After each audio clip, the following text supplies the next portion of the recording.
Hello champs, good morning, good evening, whatever जिस time भी आप इस वीडियो को देख रहे हो। तो finally a very big congratulations to all of you. आज आपने फाइनली सीएस डब्ल्यूटी अपना एक चरण सीएस का मैं बोल सकता हूं सर कंप्लीट कर दिया है और आज आप अपने सीएस एग्जीक्यूटिव प्रोग्राम की तरफ आगे बढ़ चुके हो।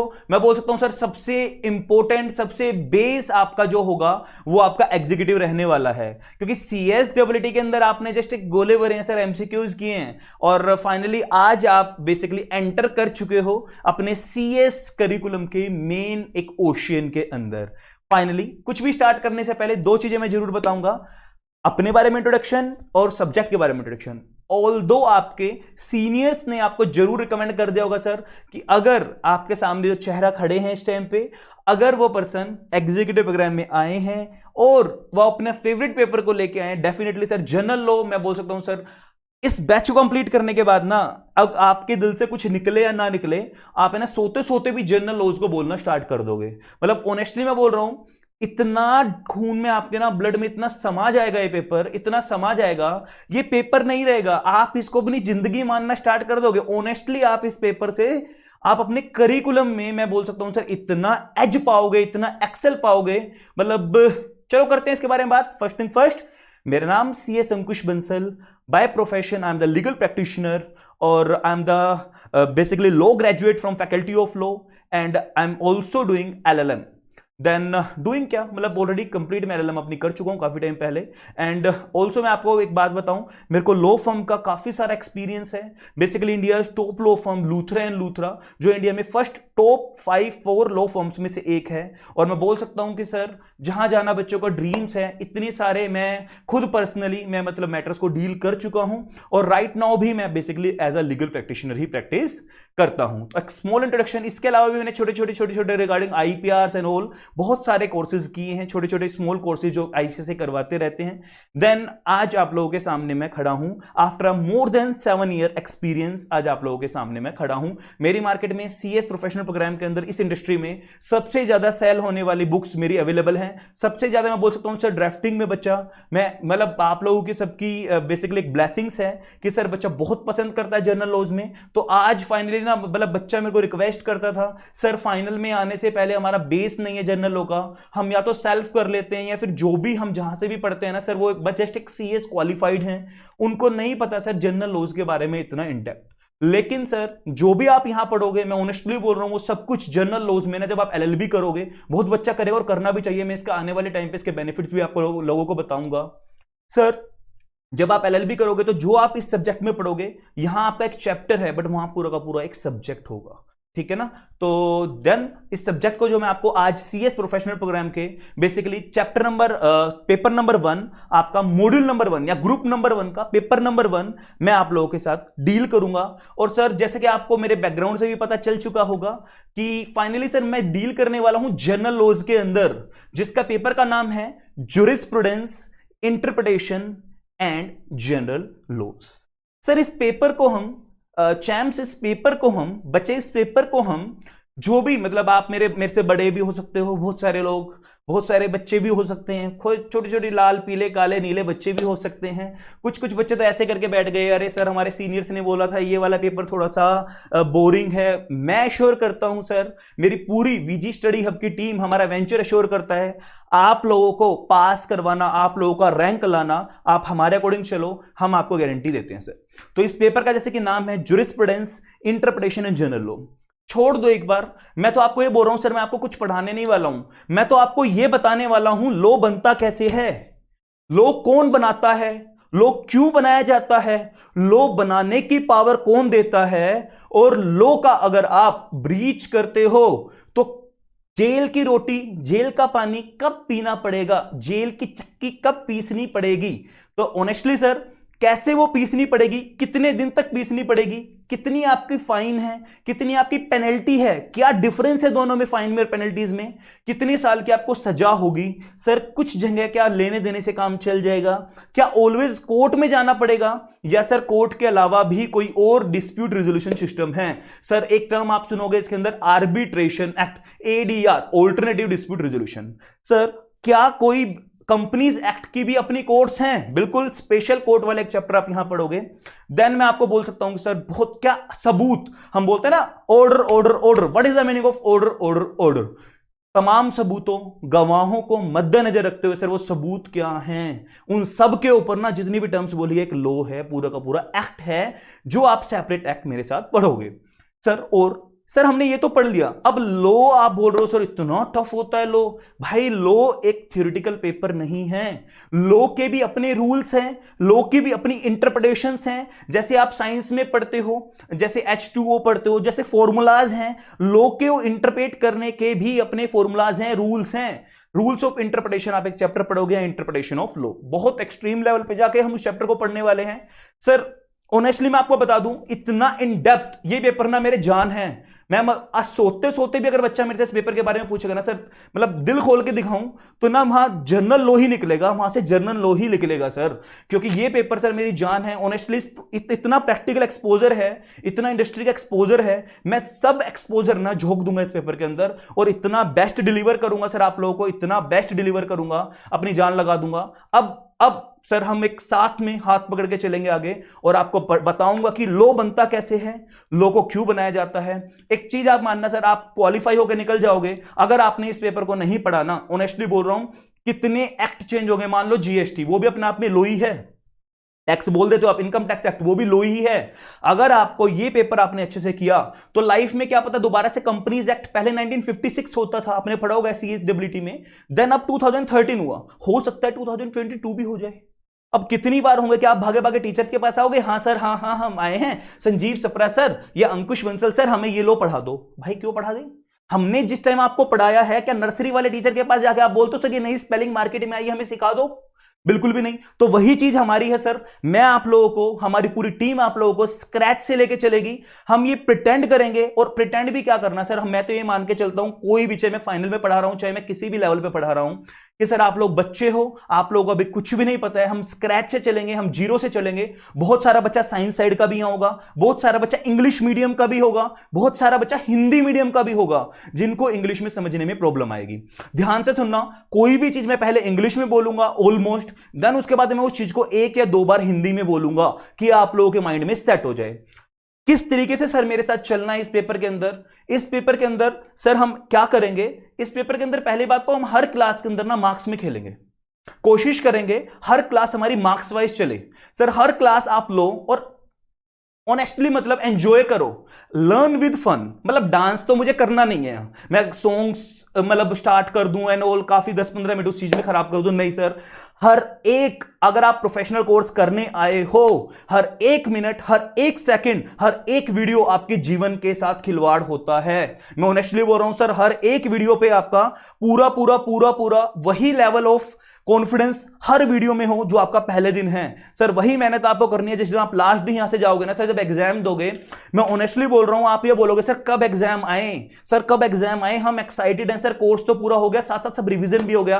तो ये स्ट्रेटेजी बना के चलेंगे, जो भी मैं क्लास लूंगा, अभी आप बच्चे हो, अभी आपको ज्यादा देर तक बैठने की सिटिंग की अभी आदत नहीं है, तो 4 लेक्चर आपको मेरे डेमो मिलेंगे, हमारी पूरी टीम के 4 आपको डेमो लेक्चर्स मिलेंगे, बेसिकली ग्रुप 1 के, ठीक है जी, ग्रुप 2 के भी, ग्रुप 1 के भी बेसिकली 4-4 लेक्चर मिलेंगे। और जो मैं नोट्स पढ़ाऊंगा वो आपको पीडीएफ फॉर्म में इस लेक्चर के बेसिकली डिस्क्रिप्शन में इस चैप्टर के मिल जाएगा। और मैं आप लोगों को बता दूं सर, जो क्लास में आप पढ़ोगे डेली, आज से ही नियम बना लो, घर जाके सिर्फ और सिर्फ मेरे कहने से 30 मिनट दे दो। नेक्स्ट क्लास में हम जो पहली क्लास में किया सारा रिवाइज करेंगे, उसके बाद ही नेक्स्ट लेक्चर को स्टार्ट करेंगे। मैं आपको बता रहा हूं कि स्टडी आपको करनी है क्लास में, जस्ट घर जाके उसको रिवाइज करना है। और गारंटी के साथ बोल सकता हूं सर, इस पेपर में जो दुनिया बोलते हैं ना बोरिंग है, बोरिंग को स्कोरिंग बना दूंगा, बोरिंग को स्कोरिंग बना देंगे सर। और गारंटी है अगर आपने मेहनत कर ली तो ये पेपर आपको फर्स्ट ग्रुप क्रैक करने में हेल्प करेगा। और राइटिंग प्रैक्टिस भी मेंटेन करके चलेंगे, चैप्टर वाइज टेस्ट होगा, आपको जो भी डाउट होगा मुझे बताओ, 1 to 1 आप मेरे से व्हाट्सएप पे चैट लो, 1 to 1 अगर आप मेरे को कॉल करना चाहते हो मैं अवेलेबल होऊंगा, सर कॉल पे मेरे से डिस्कस करो। आपको लाइव आके मेरे से डिस्कस करवाना है सर, गूगल मीट पे हम लोग मिलेंगे। अगर आप दिल्ली से बिलोंग करते हो, लॉकडाउन ओपन होता है, आप इंस्टीट्यूट में आके मिलो, मतलब हर मोड से मैं आप लोगों के लिए अवेलेबल रहूंगा, हमारी पूरी टीम आप लोगों के लिए अवेलेबल रहेगी। तो सर ये तो एक छोटा सा इंट्रोडक्शन था एक सब्जेक्ट के बारे में। तो अगर मैं आपको बताऊं सीएस एग्जीक्यूटिव प्रोग्राम के अंदर आपके पास 8 पेपर्स अवेलेबल होंगे which are divided into 2 groups या 2 मॉड्यूल्स। फर्स्ट मॉड्यूल मैं आपको बोल सकता हूं सर एडवांस टैक्स का, पहला पेपर जीआईजीएल का, एडवांस टैक्स का, कंपनी लॉ का और आपका क्या होगा सेटिंग अप का। And then the last module जो आपका मैं बता दूं सेकंड ग्रुप, उसके अंदर आपका security law and capital market. Sir second paper आपका EBCL economic business and commercial laws. Sir third paper आपका अकाउंट्स। फोर्थ मतलब बेसिकली फोर्थ पेपर आपका सेकंड ग्रुप का क्या होगा सर एफएम एंड एसएम। इनमें से जो पहला पेपर है जो आपके कोरिकुलम का पहला पेपर है, आप भी समझ जाओ आईसीएसआई ने पहला पेपर इसको क्यों डाला। वो चाहता है सर सब कुछ से पहले आपको ये तो बताओ भी बेस क्या है, बेस क्या है। तो sir interpretation of statutes basically इसके अंदर हमारा मेन फोकस रहेगा, किस तरीके से कंस्ट्रक्शन करनी है आपको, किस तरीके से लॉ की इंटरप्रिटेशन करनी है। बस लॉ पढ़ना सिखाना है सर। नर्सरी के टीचर क्या आप हर टीचिंग क्लास में जाने के बाद दोबारा ABCD समझते हो? नहीं सर। एक बार जो नर्सरी वाले फैकल्टी ने, एक बार जो फर्स्ट सेकंड क्लास वाले फैकल्टी ने आपको ABCD लिखना और स्पेलिंग्स बनाना, मैं बोल सकता हूं सर जो ग्रामर सिखा दी आपको लाइफ टाइम काम आएगी। मैं वही चीज आपको लेके चलूंगा, इन बिल्ड कर दूंगा, इंटैक्ट कर दूंगा आपके अंदर सर, समा दूंगा इस चीज को। मैं गारंटी दे रहा हूं, आप मेरा साथ देना। आप लोगों का साथ में लास्ट तक नहीं छोड़ने वाला हूं सर। आप गारंटी देके बोल रहा हूं सर, इस पेपर के ना फैन हो जाओगे। चलो जी इस पेपर को हम स्टार्ट करते हैं। Wait for a while. कुछ नलायक बच्चा तो बोल रहा है कि सर आपकी यूट्यूब पे रहेगी, हम थक गए हैं सुबह से देखते देखते, हम तो कल देख लेंगे। बिल्कुल भी नहीं, बिल्कुल भी ऐसा काम नहीं करना आप लोगों को। तो सर जैसे कि सब्जेक्ट का नाम आपको देखने के लिए मिल रहा है jurisprudence, interpretation, general laws. Sir क्या आप बुक से रीड करवाओगे? नहीं, बिल्कुल भी नहीं। क्लास नोट्स आपके हर टॉपिक के क्लास नोट्स बनेंगे। उन क्लास नोट्स को आपको घर जाने के बाद रिवीजन करना है डेली की डेली। सर 100% हर चैप्टर का आपका 100% मॉड्यूल कवर होगा। गारंटी दे रहा हूं सर। मेरे नोट्स इंडिया बेस्ट नोट्स माने जाते हैं लो पेपर में। आप अपने सीनियर से पूछ लेना, कहीं पे भी डाल के देख लेना, इंडिया बेस्ट नोट्स माने जाएंगे। और इसकी कुछ झलक आपको देखने के लिए मिल भी जाएगी। सर इतना कैची बना देता हूं मैं नोट्स को, इतना कैची बना देता हूं ग्राफिक्स के साथ, टेबल्स के साथ, चार्ट्स के साथ। इतना ग्राफिक्स मतलब मैं आप लोगों को प्रोवाइड कर दूंगा, इतना सिंप्लीफाइड प्रोवाइड कर दूंगा सर, फैन हो जाओगे इस पेपर के। सर 100% मॉड्यूल कवर होगा, एश्योरेंस देता हूं। प्लस आपको कोई इसके अलावा कोई भी रेफरेंस बुक की रिक्वायरमेंट नहीं है। आपको मॉड्यूल को रेफर करने की रिक्वायरमेंट नहीं है, 100% मॉड्यूल कवर होगा। आपको कोई भी पास्ट एग्जामिनेशन क्वेश्चंस रेफर करने की रिक्वायरमेंट नहीं है सर। कोई भी परेशान होने की जरूरत नहीं है। सब कुछ आपको 100% वन स्टॉप सॉल्यूशन मिलेगा बाय CS अंकुश बंसल। आपको एश्योरेंस देता हूं। जिस बच्चे को भी लगे सर मॉड्यूल से कम करवाया, मुझे बोल देना सर, मैं उसी टॉपिक को करवाऊंगा। पहली बात, आपको एक लाइन भी ऐसी नहीं मिलेगी, सॉरी, एक लाइन भी ऐसी नहीं मिलेगी कि आपको मॉड्यूल से कम मैंने करवाया हो। ठीक है जी, चलो सर स्टार्ट करते हैं। अच्छा सर हमारा मॉड्यूल कितने पेजेस का है? हम कोई भी चीज स्टार्ट कर रहे हैं उससे पहले आप बता दो सर, ये कोर्स कितने दिन तक चलने वाला है? क्या आप इस कोर्स को इन डेप्थ लेके चलोगे? सर हमें तो मजा आ रहा है सर। मैं गारंटी दे रहा हूं सर, इस पेपर को ना सबसे ज्यादा वेट करोगे इस पेपर की क्लास का। ऐसा क्यों? आप बचपन से ये टर्म सुनते आए होगे जो अब आप एक एक्ट पढ़ोगे। अच्छा सॉरी, मैंने आपको क्या कर दिया, मैंने आपको साइड की स्क्रीन नहीं लेके आया, तो जो मैं लिख रहा था आपने सुन तो जरूर लिया है। जस्ट कोई बच्चा अगर चाहे तो बेसिकली ये मैं मतलब दिखा रहा था कि अपने नोट्स मेरे ये देखिए इस तरीके से सर हर चीज का चार्ट, ग्राफिक, टेबल। सर इतना मजा आने वाला है, इतना मजा आने वाला है। जो भी वर्ड आपको डिफिकल्ट लगेगा उन वर्ड्स को हाईलाइट, जो आपको रिटेन करने हैं, जो चीजें आपको रिटेन करनी है, हर वर्ड का मीनिंग, कौन कौन सी चीज इंपॉर्टेंट है उनको, इनके निमोनिक्स बना के चलेंगे सर। रिटेन आपको क्लास में ही करवा दूंगा, गारंटी वाली बात है सर। ये 100 मार्क्स का हमारा पूरा पूरा मॉड्यूल कवर होगा, सारे क्वेश्चंस कवर होंगे, क्वेश्चन बैंक की रिक्वायरमेंट नहीं है। ये देख लो आप नोट्स अगर देखोगे तो टॉपिक वाइज जैसे टॉपिक खत्म होगा हमारा एक टॉपिक कंप्लीट होगा, ये एक टॉपिक कंप्लीट, सारे क्वेश्चन फॉर प्रैक्टिस, हर चीज के आपको क्वेश्चन फॉर प्रैक्टिस मिलेंगे सर। हर टॉपिक वाइज आपको क्वेश्चन फॉर प्रैक्टिस मिलेंगे। ये देख लो सर, जैसे क्वेश्चन सेकंड टॉपिक खत्म हुआ हमारा, इसके प्रैक्टिस क्वेश्चंस मिल गए कितने सारे सर, इतने मैं गारंटी दे रहा हूं। किसी आपको किसी रेफरेंस, ये देख लो सर, फिर क्वेश्चन फॉर प्रैक्टिस, ईयर भी मैंने मेंशन किया है। और जहां ईयर मेंशन नहीं किया सर, वो मेरे खुद की नॉलेज, खुद की इंटेलेक्ट से बनाए हुए क्वेश्चंस हैं। मैं गारंटी दे रहा हूं सर 100% आपका इसमें कवर मैं कर दूंगा। ये देखो मतलब जान लग जाती है सर ये चार्ट्स बनाने में। और कोई भी मतलब मान के चलना कोई भी चार्ट, कोई भी पेज ऐसा नहीं होगा जिसका मैंने कॉपीराइट नहीं लिया हो। ये बुक मार्केट में लाने से पहले, कोई भी कंटेंट लाने से पहले मैं हर चीज का कॉपीराइट ले लेता हूं। Sir what is the meaning of copyright? बच्चों यही तो सब कुछ सीखना है। चलो जी, एक बात मैं आपको बताता हूं। First thing first, welcome to all of you. Sir welcome किस चीज के लिए? अभी तो आपने वेलकम किया था। सर आपने 135 करोड़ लोगों में से, उन चुनिंदा 50-60 हजार लोगों में से अपने आप को चूज किया है कि सर अब हम 135 करोड़ में काउंट नहीं होंगे, अब बस हमारा नाम ही काफी है। उस 135 करोड़ का 0.1% अब हम बनने वाले हैं। सर इंडिया में अभी 64-65 हजार आज तक आईसीएसआई के मेंबर्स हैं। आई गेस ऑलमोस्ट 64 हजार या 65 हजार हो चुके होंगे, बस अभी तक टच कर चुके होंगे। तो मैक्सिमम 65 हजार मेंबर्स हैं। सर बड़ी बड़ी इंडस्ट्रीज में मेरे स्टूडेंट्स हैं जो इस टाइम पे सर जॉब कर रहे हैं। आरओसी में मेरा स्टूडेंट है, कभी भी प्रैक्टिस करो, कोई प्रॉब्लम हो तो बताना। हर जगह, हर इंडस्ट्री में बड़ी बड़ी जगह मैं, क्योंकि मैं एक्सक्लूसिव सीएस प्रोफेशनल में डील करता था, तो हर जगह मेरे बड़ी बड़ी जगह सर मेरे स्टूडेंट्स हैं, बड़ी से बड़ी लॉ फर्म में, सीएस फर्म में।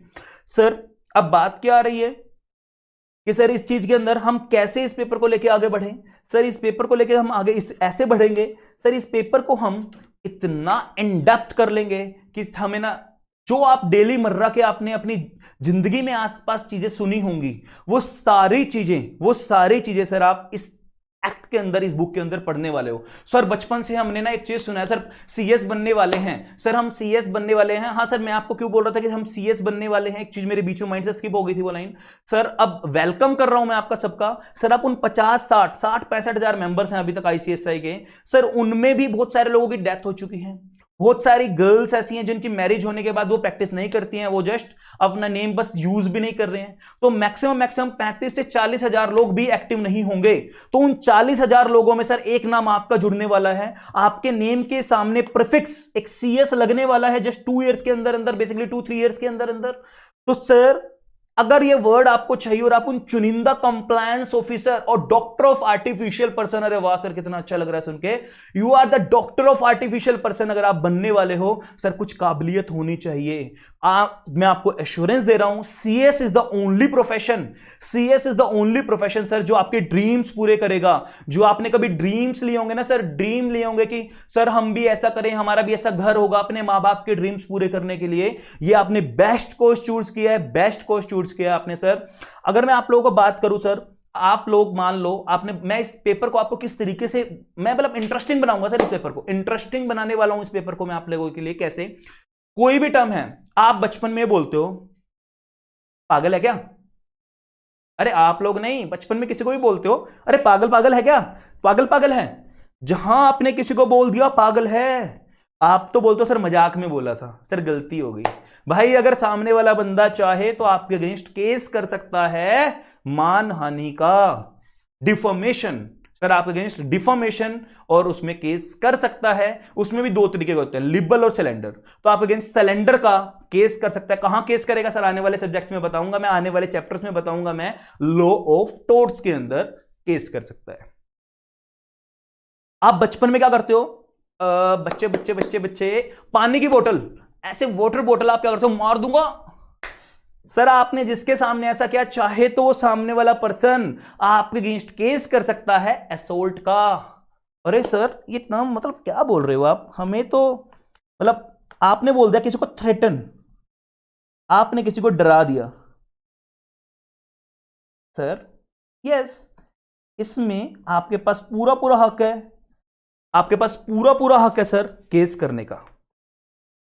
सर आपने डराया नहीं, प्लस आपने मार भी दिया, आपने फिजिकल इंजरी सामने वाले बंदे को कर दी, फिजिकल फोर्स आपने लगा दिया उसमें। देन वो क्या बन जाएगा सर? बैटरी।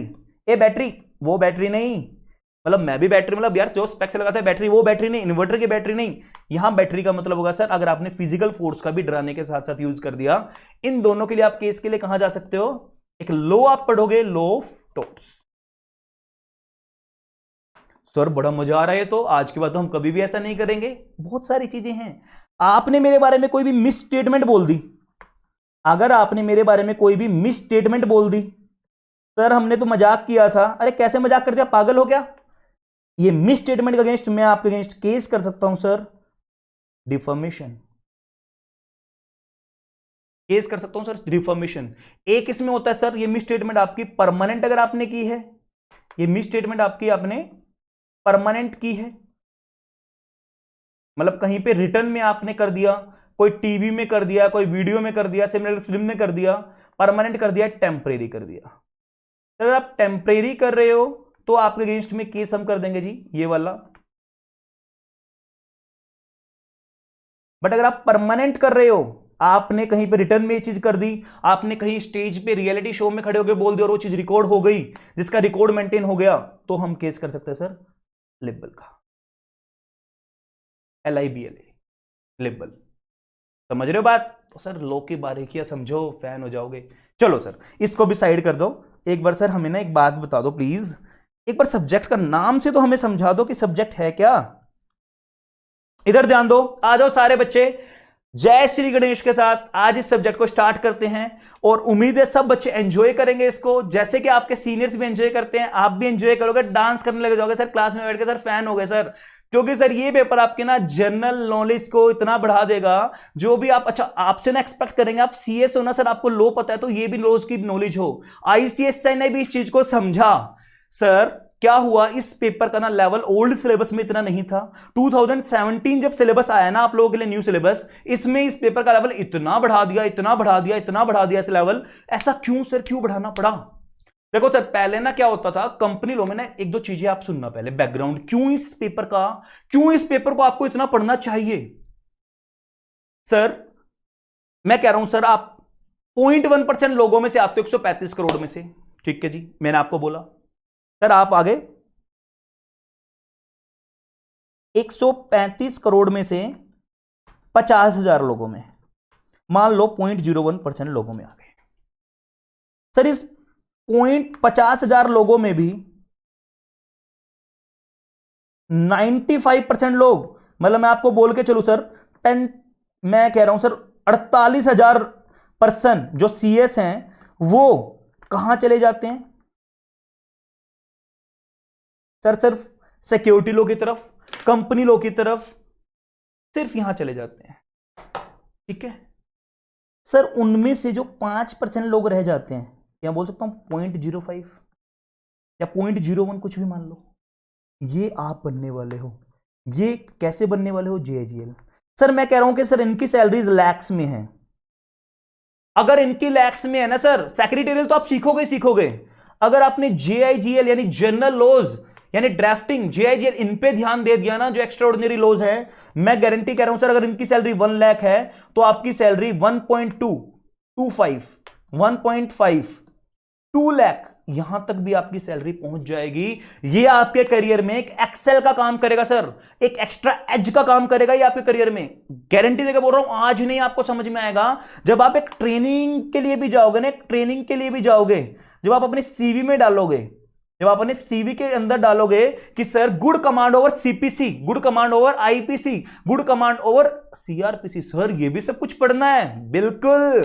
अरे बचपन से सुना होगा, टीवी में देखा होगा, इसके अंदर धारा, इसके अगेंस्ट, इस धारा के अंदर धारा 402 दफा इसके तहत, सर इसका मतलब क्या? हमने तो बस सुना था, सब कुछ सर प्रैक्टिकली पढ़ोगे। यहां प्रैक्टिकल एग्जाम्पल दूंगा अपने क्लाइंट्स के सर, आप लोगों के साथ।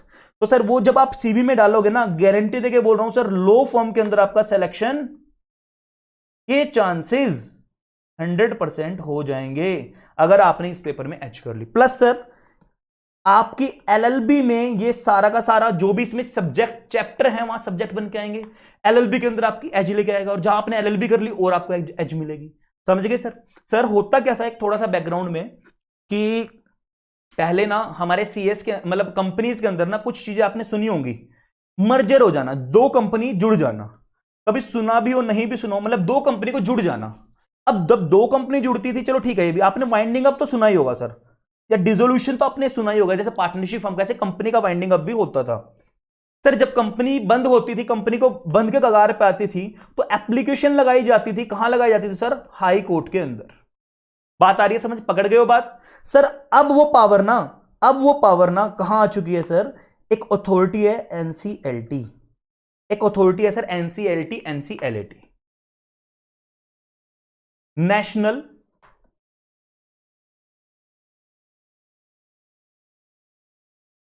कंपनी लॉ ट्रिब्यूनल, और यहां क्या हो जाएगा, बस ए का मतलब एपिलेट, ये सारा, और यहां बस एपिलेट वर्ड ऐड हो जाएगा। बात आ गई समझ? सर वो सारी पावर यहां आ गई। अच्छा सर, हाई कोर्ट के अंदर क्या एक सीएस जा सकता है? क्या एक एडवोकेट जा सकता है sir? That's the main reason कि मैं एडवोकेसी में हूं। तो सर क्या एनसीएलटी के अंदर एक सीएस जा सकता है? डेफिनेटली जा सकता है सर, डेफिनेटली जा सकता है। तो क्या मैं बोल दूं, आपको अगर कोर्ट में अपीयर करना है तो आपको बेसिक नॉलेज ऑफ लॉ, यानी curriculum of the court, civil law की बेसिक नॉलेज कम से कम आपको होनी चाहिए। सर सीएस को नॉलेज ही नहीं होती थी, एनसीएलटी आ भी गया, फिर भी 95% जो केसेस हैं वो फिर भी कौन लेके जाता था सर? एलएलबी वाले, यानी लीगल प्रैक्टिशनर लेके जाते थे। ऐसा क्यों? सर सीएस ने अपने करिकुलम के अंदर आज तक ना, जो सीपीसी था यानी सिविल प्रोसीजर कोड था, सीआरपीसी था, आईपीसी था, आईपीसी तो पहली बात था ही नहीं, इंडियन पिनल कोड तो था ही नहीं सर आपके सिलेबस में। Indian penal code, criminal procedure code, civil procedure code, sir ये आज तक आपने ना 5-5, 10-10 पेजेस के पढ़े थे। अब आईसीएसआई ने इसको बढ़ा के कितना कर दिया सर? 35 पेज का, 40 पेज का, और फाइनल में पढ़ोगे तो सर 60 पेजेस का, 70 पेजेस का ये बढ़ा दिया है। ऐसा क्यों? सर आईसीएसआई भी चाहता है कि आप लोगों को एनसीएलटी में अपीयर करना पड़े, आप भी कोट पहनो और आप भी एडवोकेट बनके, मैं बोल सकता हूं सर प्रैक्टिशनर बनके, कॉर्पोरेट लॉयर बनके सर आप भी एनसीएलटी के पास जाओ। जब आपको नॉलेज ही नहीं होगी तो आप कैसे सर उस चीज के बारे में प्रैक्टिस कर पाओगे? तो उन सारी चीजों को समझते हुए आईसीएसआई ने आपको नॉलेज देने की कोशिश की, एग्जीक्यूटिव लेवल पे भी, फाइनल लेवल पे भी। सर बहुत सारे पेपर है फाइनल लेवल पे जहां आप इस चीज के बारे में पढ़ोगे। एग्जीक्यूटिव में सर आप इकलौता एक जीआईजीएल का पेपर है, बट आपका बेस इतना सॉलिड बन जाएगा सर, मजा आने वाला है। अब समझ गए आप सर पेपर की इंपॉर्टेंस? सर बहुत समझ गए सर पेपर की इंपॉर्टेंस। अब हमें लगता है कि कोई भी हमें बोलेगा ना कि ये पेपर क्यों पढ़ाया जा रहा है, तो आपके पास स्ट्रेट फॉरवर्ड आंसर होगा, सर इसलिए पढ़ाया जा रहा है। Done sir? चलो जी, अब बढ़ते हैं इस पेपर की तरफ, इस पेपर की गहराई की तरफ, इस पेपर के नाम की तरफ।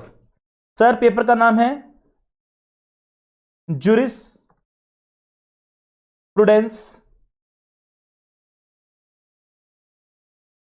Interpretation and general. चलो जी, सबसे पहले मैं इस पेपर को 3 पार्ट में डिवाइड कर रहा हूं सर। 100 मार्क्स का आपका पेपर होने वाला है। पेपर नंबर 1 जाने वाला है सर, एमसीक्यू आएगा या सब्जेक्टिव टाइप आएगा सर? सब्जेक्टिव टाइप आपका पेपर आने वाला है, एमसीक्यू नहीं होगा, सब्जेक्टिव टाइप आपका पेपर होगा। इसके लिए सर आपकी पूरी राइटिंग प्रैक्टिस क्लास में ही होगी, क्लास में ही सारे नोट्स बनाए जाएंगे, क्लास में ही आप लोगों की सारी परफॉर्मेंस का मैं बच्चों को बताऊंगा। ठीक है, तो चलो सर अब हम बढ़ते हैं आगे सर, जूरिस्प्रूडेंस। दूसरा part sir interpretation. Although ICSI ने इसको डिवाइड नहीं किया है, बट सर मैं आपको डिवाइड करके पढ़ाऊंगा, आपको ना एक लेवल ऑफ थिंकिंग मैं आपसे सुचवाऊंगा। सोचोगे, सुचवाना मतलब मैं तो सोचूंगा ही, सुचवाऊंगा सर आप लोगों से। अरे नालायक किधर ध्यान है? इधर ध्यान लाओ, सब बच्चे इधर ध्यान करो। अरे छोटे छोटे बच्चे हैं सर, सर अरे आप तो अभी बोल ही नहीं सकते, अभी तो मैं ही बोल सकता हूं बस। आप लोगों का भी बोलना भी हम सुनेंगे, आएंगे लाइव आया करेंगे यार, क्यों टेंशन ले रहे हो? सर जूरिस्प्रूडेंस आपने ना आज तक ये सुना है सर, बस इसमें सीएसडब्ल्यूटी लेवल पे ना आप लोगों ने सबने लॉ पढ़ लिया सर, इंडियन कॉन्ट्रैक्ट एक्ट पढ़ लिया सर, हमने वहां सेल ऑफ गुड्स एक्ट पढ़ लिया सर, हमने वहां थोड़ा सा पार्टनरशिप एक्ट भी पढ़ लिया है सर, हमने वहां थोड़ा सा I guess negotiable instrument act भी पढ़ लिया है, सुन लिया है थोड़ा सा sir, basics of company secretary भी पढ़ लिया और कंपनी लॉ भी पढ़ लिया। ठीक है जी सर, ग्लिम्स लिए, आपको तो पता ही नहीं लॉ होता क्या है। आओ इधर ध्यान दो और रिफ्रेश हो गए, पानी पियो और लो भगवान का नाम और स्टार्ट करते हैं अपना शुभ काम। सर जूरिस्प्रूडेंस इस सब्जेक्ट का सर मैं बोल सकता हूं इकलौता एक चैप्टर है जो जूरिस्प्रूडेंस को डील करेगा। तो कितने चैप्टर्स? अच्छा सर इस सिलेबस में कितने चैप्टर्स होंगे? There are total 17 chapters, 17 chapter हैं सर जो जेएचएल पेपर में आप लोगों को पढ़ने हैं।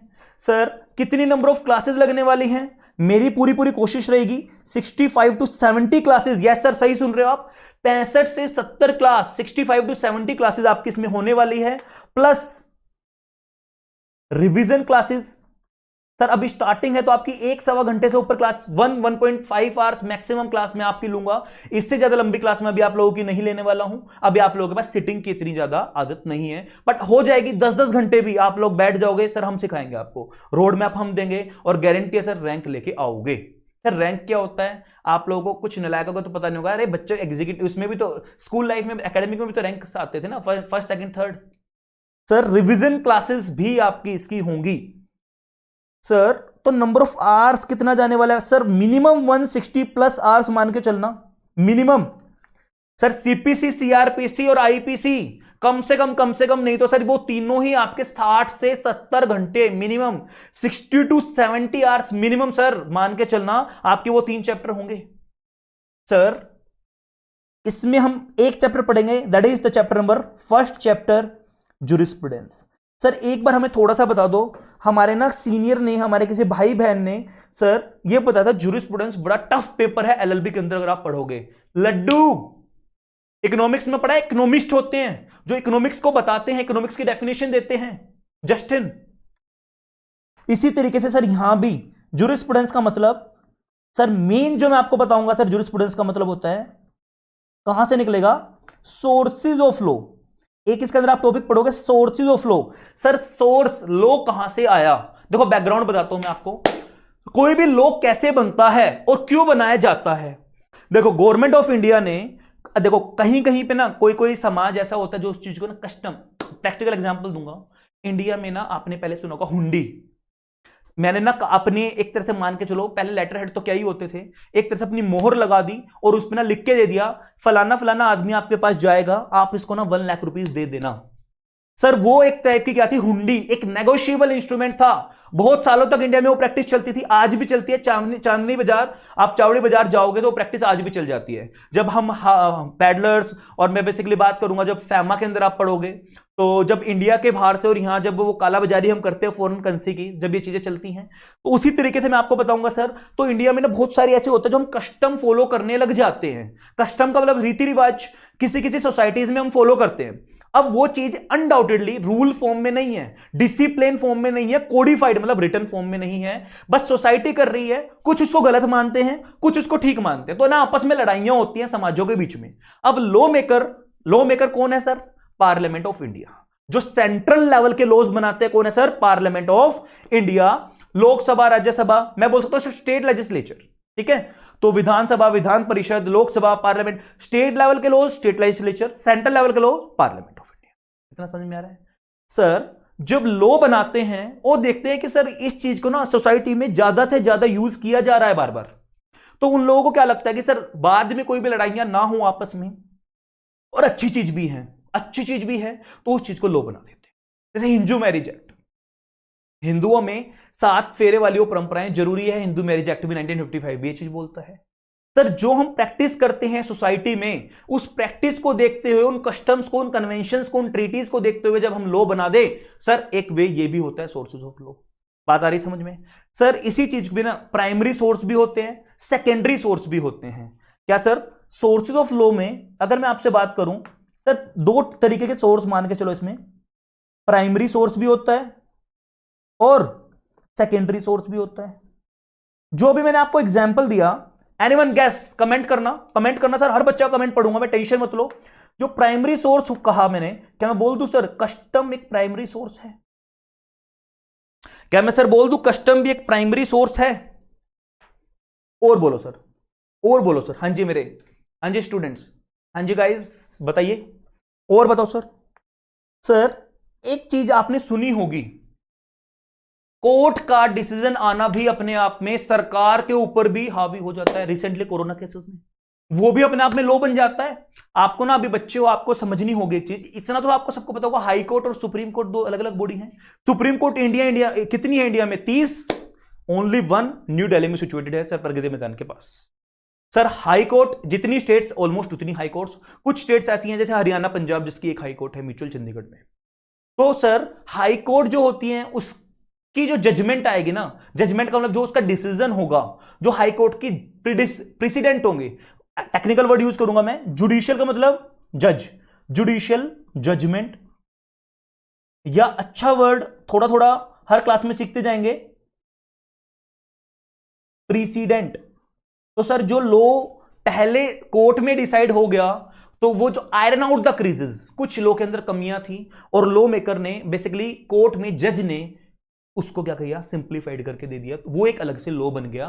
बार बार दिक्कतें आ रही थी, कोर्ट ने बोल दिया कि सर ये जजमेंट पास कर दी, तो एक वो भी एक सोर्स है लॉ, उसके ऊपर बाद में कोर्ट लॉ नहीं बना सकती। उन जजमेंट्स को बेस रख के पार्लियामेंट ऑफ इंडिया या स्टेट लेजिस्लेचर, अगर हाई कोर्ट पास करता है तो उस पर्टिकुलर स्टेट में वो उसकी स्टेट लेजिस्लेचर बनाएगी। पूरे इंडिया में अगर सुप्रीम कोर्ट करता है, फिर उसको पूरे इंडिया में फॉलो किया जाने लगा है, तो बेसिकली पार्लियामेंट बनाएगी। तो जजमेंट के बेसिस पे भी सर सोर्स प्राइमरी हो सकता है। और सर इसके अंदर क्या होगा सर, स्टैट्यूट्स, या इसको हम बोल सकते हैं सर लेजिस्लेशन। जो लॉ मेकर है वहां भी एक सोर्स है। लेजिस्लेशन का मतलब बेसिकली मतलब, अगर मैं लेजिस्लेशन वर्ड को बोलूं तो इसका मतलब होता है law making authority, law making authority.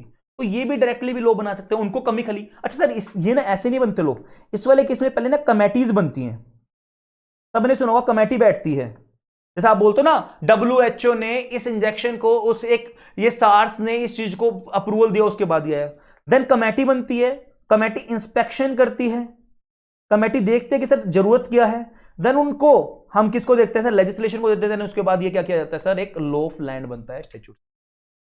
ठीक है जी, अरे बहुत डेप्थ में करेंगे अभी, तो बस मैं आपको इस पेपर के बारे में ओवरव्यू दे रहा हूं। And the last one is personal laws. Personal, इसका मतलब सर देखो सर, आप हिंदू हो या आप मुस्लिम हो, हिंदू हो या मोमडन बोल रहे हैं, मुस्लिम बोल लो अभी आप, चलो इजीली बोल लो, मुस्लिम हो। हिंदूज हो तो सर आपने सुने होंगे श्रुति या फोर वेदास, सुने होंगे ना आपने, फोर वेदास, वहां से भी निकाल सकते हैं। मुस्लिम है तो सबने सुना होगा सर होली बुक इनकी कौन सी होती है, कुरान, यहां से भी पर्सनल लॉज है। तो चार चीजें बोलते सर सोर्सेज ऑफ लॉ में। प्राइमरी लॉ, सर कहां से लॉ बनाया, कहां से दिमाग में आएगा लॉ बनाने के लिए। प्राइमरी तो सर क्या है, आपके रीति रिवाज, आपके पर्सनल लॉज, जो कोर्ट में जजमेंट पास की गई, या लॉ मेकर ने कमेटी खुद से ड्राफ्ट करके लॉ बनवाया गया। समझ में आ गया सर। सर सेकेंडरी क्या हो सकते हैं फिर सर सेकेंडरी क्या हो सकता है, क्या कुछ एग्जाम्पल दोगे। सर सेकेंडरी सोर्स कुछ नहीं है बेसिकली, अगर आपको कहीं दूसरे इंडिया के बाहर से मान के चलो, अगर आउटसाइड इंडिया कोई चीज प्रैक्टिस हो रही है, अगर आपको वहां से देखने को मिल जाएगी। ठीक है, बस इतना बहुत है इसके। सर सोर्सेज ऑफ लॉ समझ में आया। सर थोड़ा सा अब हमें ज्यूरिस्प्रूडेंस के बारे में और लिखवा दीजिए। ज्यूरिस्प्रूडेंस, देखो सर ज्यूरिस्प्रूडेंस ना दो वर्ड से मिलकर बना है, ज्यूरिस और prudence. Sir what is the meaning of juris, juris का मतलब होता है law, law. What is the meaning of prudence, sir prudence का मतलब होता है नॉलेज। क्या मैं बोल दूं, अगर मैं दोनों टर्म्स को कंबाइन कर दूं,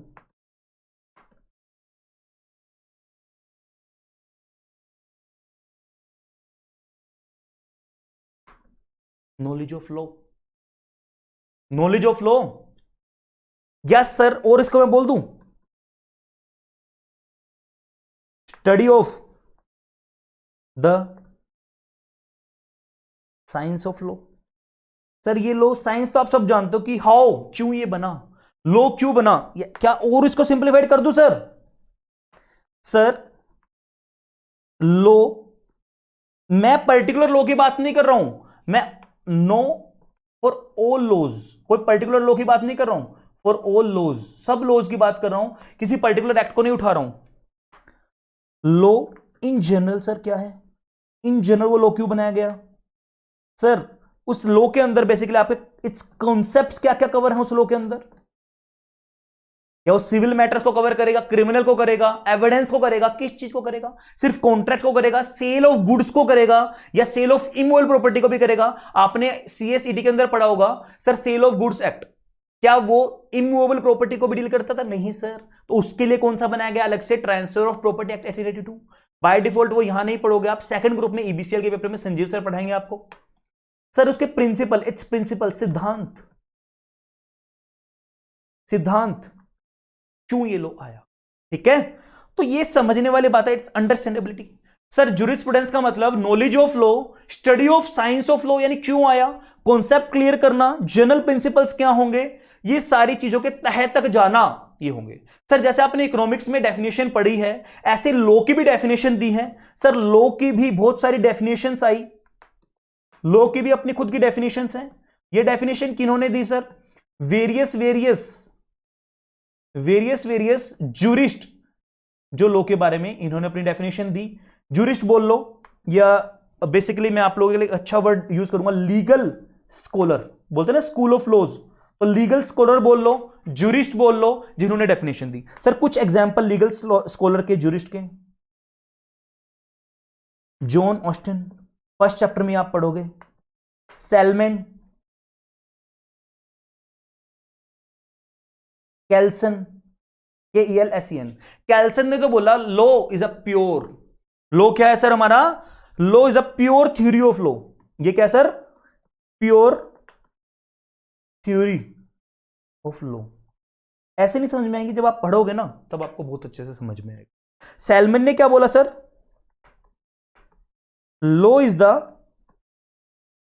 बॉडी, किस चीज की बॉडी है? ऑफ प्रिंसिपल, सिद्धांतों की, जो सबने बीच के बैठ के एक डिसिप्लिन किया है कि सर ऐसे ही काम करना है। वो प्रिंसिपल जो हम क्या करेंगे? रिकॉग्नाइज्ड करेंगे, मतलब पहचानेंगे, आइडेंटिफाई करेंगे, और जिसको हम अप्लाई करेंगे। सर जिनको हमने अप्लाइज, जिनको हमने समझा है और अप्लाई करेंगे। अभी रिटेन नहीं करना, बस अभी मैं आपको समझा रहा हूं। कैल्सन ने बोला लॉ अपने आप में प्योर होता है। सर होलिस्टिक व्यू देखेंगे, प्योर व्यू देखेंगे। सर सैलमन ने क्या बोला? सर लॉ एक वो बॉडी है, वो उन प्रिंसिपल्स को जोड़ता है जिनको हम पहले समझेंगे और जब उनको फॉलो करेंगे। इसी तरीके से सर ऑस्टिन ने क्या बोला? ऑस्टिन ने सर लॉ की जो definition the, law is the aggregate of rules. वही चीज, प्रिंसिपल्स बोल लो, रूल्स बोल लो। देखो सर कोई भी चीज बनी है, कुछ चीज को बेस रख के, सिद्धांत रख के तो बनी होगी ना। तो रूल्स को जोड़ लो, लॉ बन जाएगा। सर कस्टम्स को जोड़ लो, लॉ बन जाएगा। सर सारे प्रिंसिपल, सिद्धांत, उनको समझो और उनको अप्लाई करना, लॉ बन जाएगा।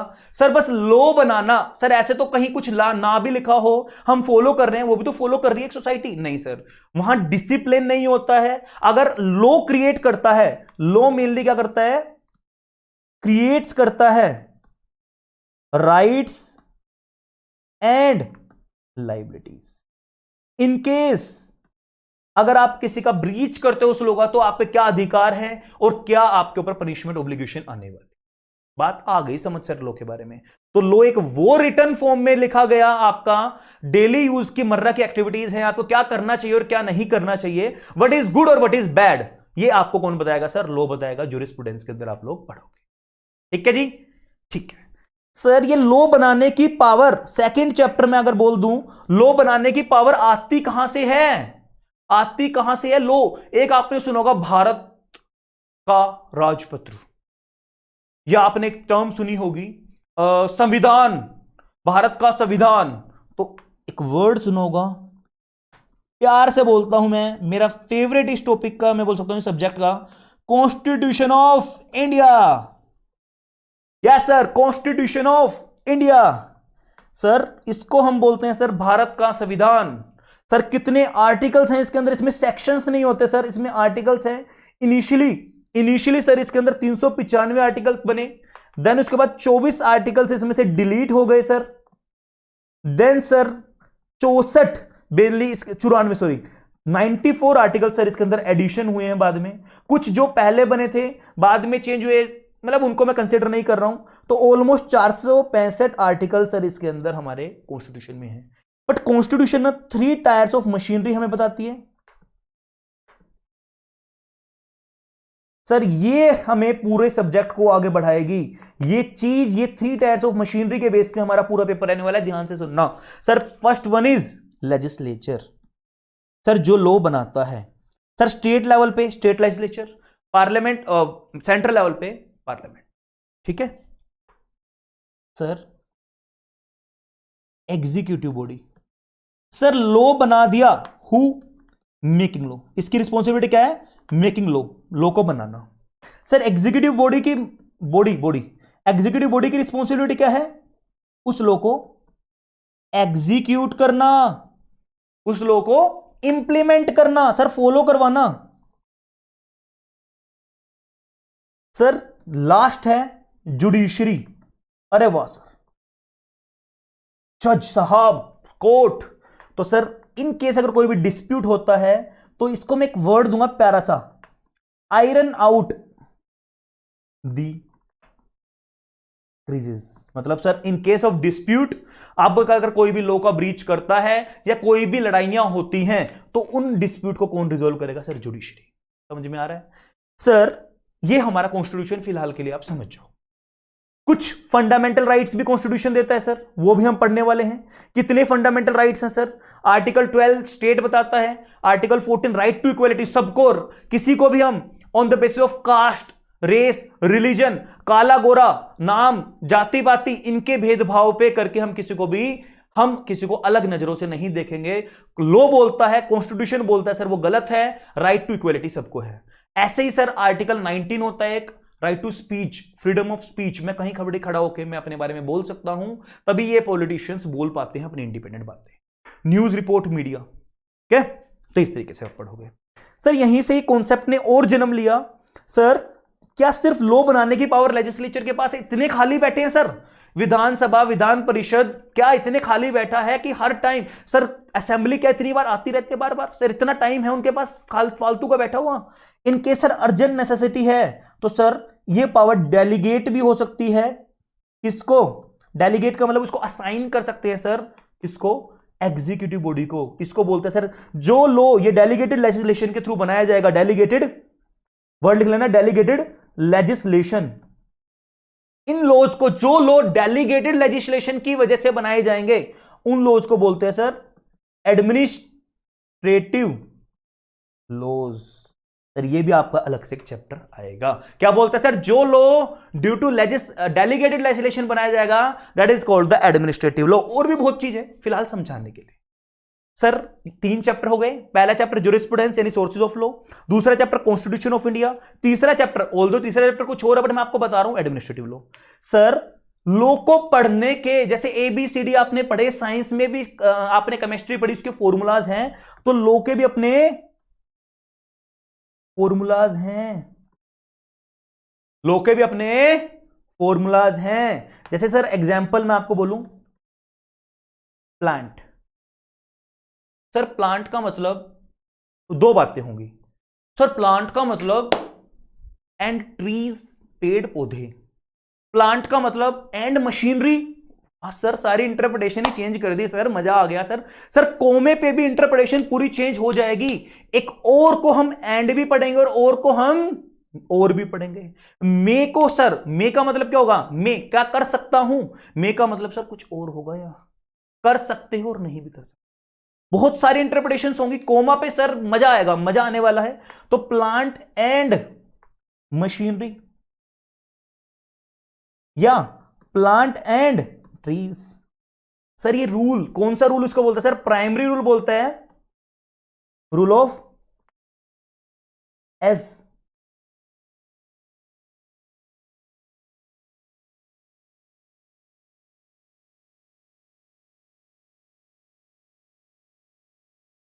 जो भी प्रिंसिपल वर्ड होगा ना, उसके एसोसिएट वर्ड से उसकी इंटरप्रिटेशन करेंगे। Ejusdem, ESJDUM, ejusdem generis. वो सेम स्पीसीज, मतलब जो भी उसके बाद होने वाले हैं वो स्पीसीज की इंटरप्रिटेशन उसके मेन वर्ड के साथ करें। बात आ गई समझ? इसी तरीके से सर और भी होता है, बहुत सारे रूल है। Rule of strict interpretation, rule of constructive interpretation, ठीक है सर, बहुत सारे रूल है। हार्मोनियस इंटरप्रिटेशन, ठीक है, पक्का पक्का। सर ये चैप्टर फिर हमारा हो जाएगा रूल ऑफ इंटरप्रिटेशन। इसी तरीके से सर बहुत सारे हैं जहां हम जनरल डेफिनेशन देखते हैं। तो एक एक्ट आप पढ़ोगे, जनरल क्लोजेज एक्ट। जब कभी भी किसी भी एक्ट में किसी भी चीज की डेफिनेशन ना दिखी हो सेंट्रल एक्ट में, तो हम बोलते हैं सर जनरल क्लोजेज एक्ट को रेफर कर लो, वहां वाली जो डेफिनेशन होगी मान लिया जाएगा स्लो में वो लगेगी। और आपको चैप्टर के अंदर पढ़ाऊंगा सर। एक चैप्टर मैंने आपको बेसिकली 5 चैप्टर हो चुके हैं सर हमारे, ये मिला के 5 हो चुके हैं। बीच में एडमिनिस्ट्रेटिव में मैंने बता दिया ना 3, 4, 5 और इंटरप्रिटेशन बता दिया। सर एक इसमें आप पढ़ोगे टोर्ट्स, ऑलरेडी मैं बता चुका हूं आपको लॉ ऑफ टोर्ट्स के अंदर काफी सारे एग्जांपल, डायमनम साइन इंजुरिया, इंजुरिया साइन डायमनम बताऊंगा सर, बहुत कुछ है, बहुत कुछ है पढ़ाने के लिए, अभी सब कुछ नहीं बता पाऊंगा भाई। सेवंथ सर यहां हम लोग पढ़ेंगे एक लॉ पढ़ेंगे, लिमिटेशन। आपको केस करना है किसी के भी अगेंस्ट, तो कितने साल की मोहलत आपको दी जाएगी उस केस में जाने के लिए? लाइक जनरली 3 साल तक का टाइम जनरली मॉर्गेज वगैरह के केसेस में दिया जाता है। 3 साल एक टाइम है सर, ऐसा नहीं आप जिंदगी में बूढ़े हो गए आपको अब याद आई उसने मेरे साथ ऐसा किया था मैं केस में जा रहा हूं, नहीं सर भाई समझो ना, जिस टाइम आपने गलती की है उसका कुछ टाइम लिमिट तो बनाया जाए। कभी भी आप पता लगे जब गलती की थी आप गरीब थे, अब आप बहुत बड़े लेवल पे चले गए और मुझे कहा आपसे ना ईर्ष्या हो रही है और मैं आपके अगेंस्ट केस करने चला जाऊं, नहीं सर, लिमिटेशन एक्ट बनाया गया और आपको रोका जाएगा कहां तक। अभी ना मैं इंटेंशनली एक्ट के नंबर नहीं लिख रहा हूं कौन से साल में बने, तो ध्यान से, क्योंकि आप कंफ्यूज हो जाओगे। सर वहीं पे इतना आप लोगों को समझ में आया, तो मैं बोल सकता हूं सर इस सब्जेक्ट का 2 टॉपिक मैंने कवर किया, आपके 2 नाम मैंने कवर किए, 2 हेडिंग यहां तक मैंने कवर कर दी। अब हम आएंगे सर जनरल लॉज। सर अब जनरल लॉज वो लॉज जो सिविल मैटर्स को डील करें, वो जनरल लॉज जो क्रिमिनल मैटर्स को डील करें। क्या मैं बोल दूं जनरल लॉ की वो ब्रांच, जनरल लॉ की वो ब्रांच जो सिविल मैटर्स को डील करे, जनरल लॉ की वो ब्रांच जो क्रिमिनल मैटर्स को डील करे, और जनरल लॉ की वो ब्रांच जो रेवेन्यू मैटर्स को डील करे। सर और भी बहुत सारे होते हैं बट अभी आपके सिलेबस में इतना ही।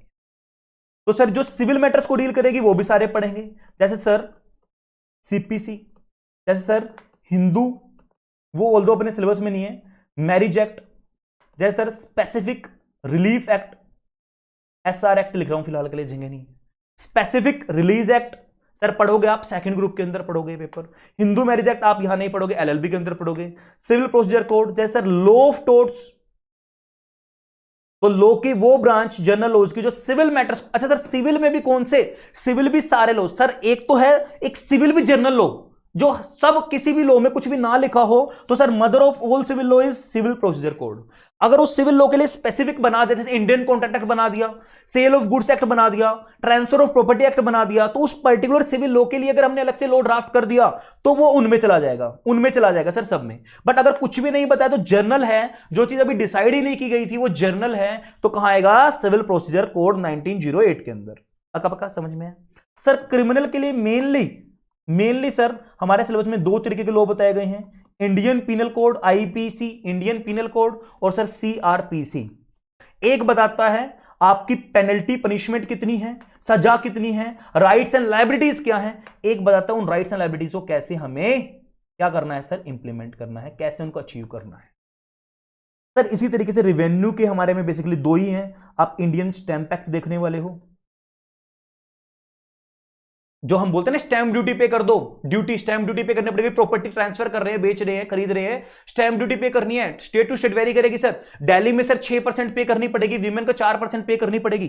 सर दूसरा एक्ट यहीं पे आप पढ़ोगे, इंडियन, या इंडियन वर्ड तो रिमूव हो चुका है, registration act.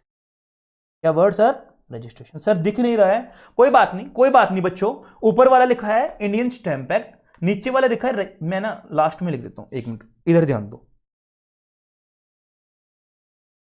Sir, Indian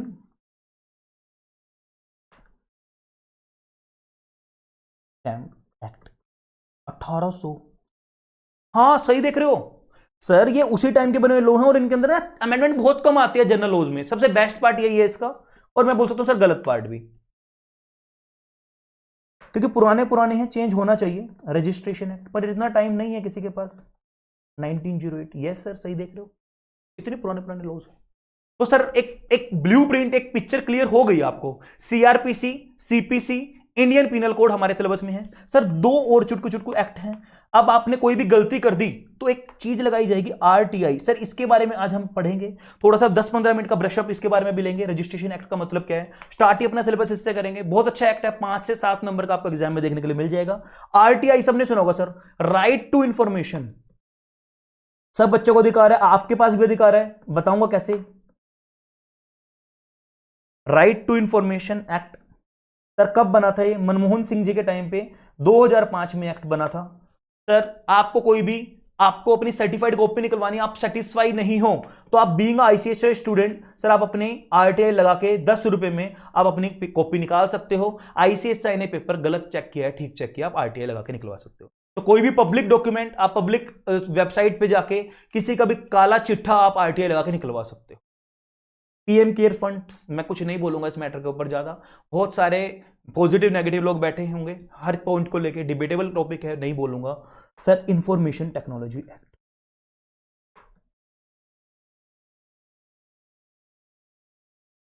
information technology act sir year 2000।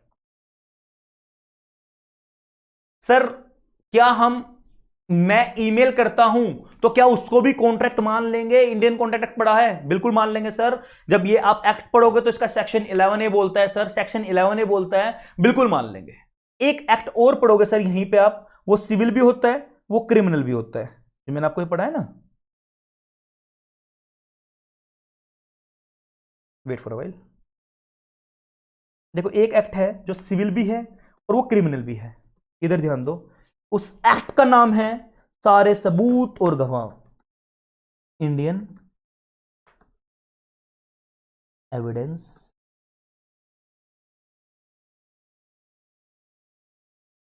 Sir. यहीं पे ना सिर्फ कोर्ट आपके सिविल कोर्ट यानी और क्रिमिनल कोर्ट्स नहीं होंगी, मैं आपको ये बताऊंगा उन कोर्ट्स में कौन जजेस बैठता है, मैजिस्ट्रेट बैठेगा।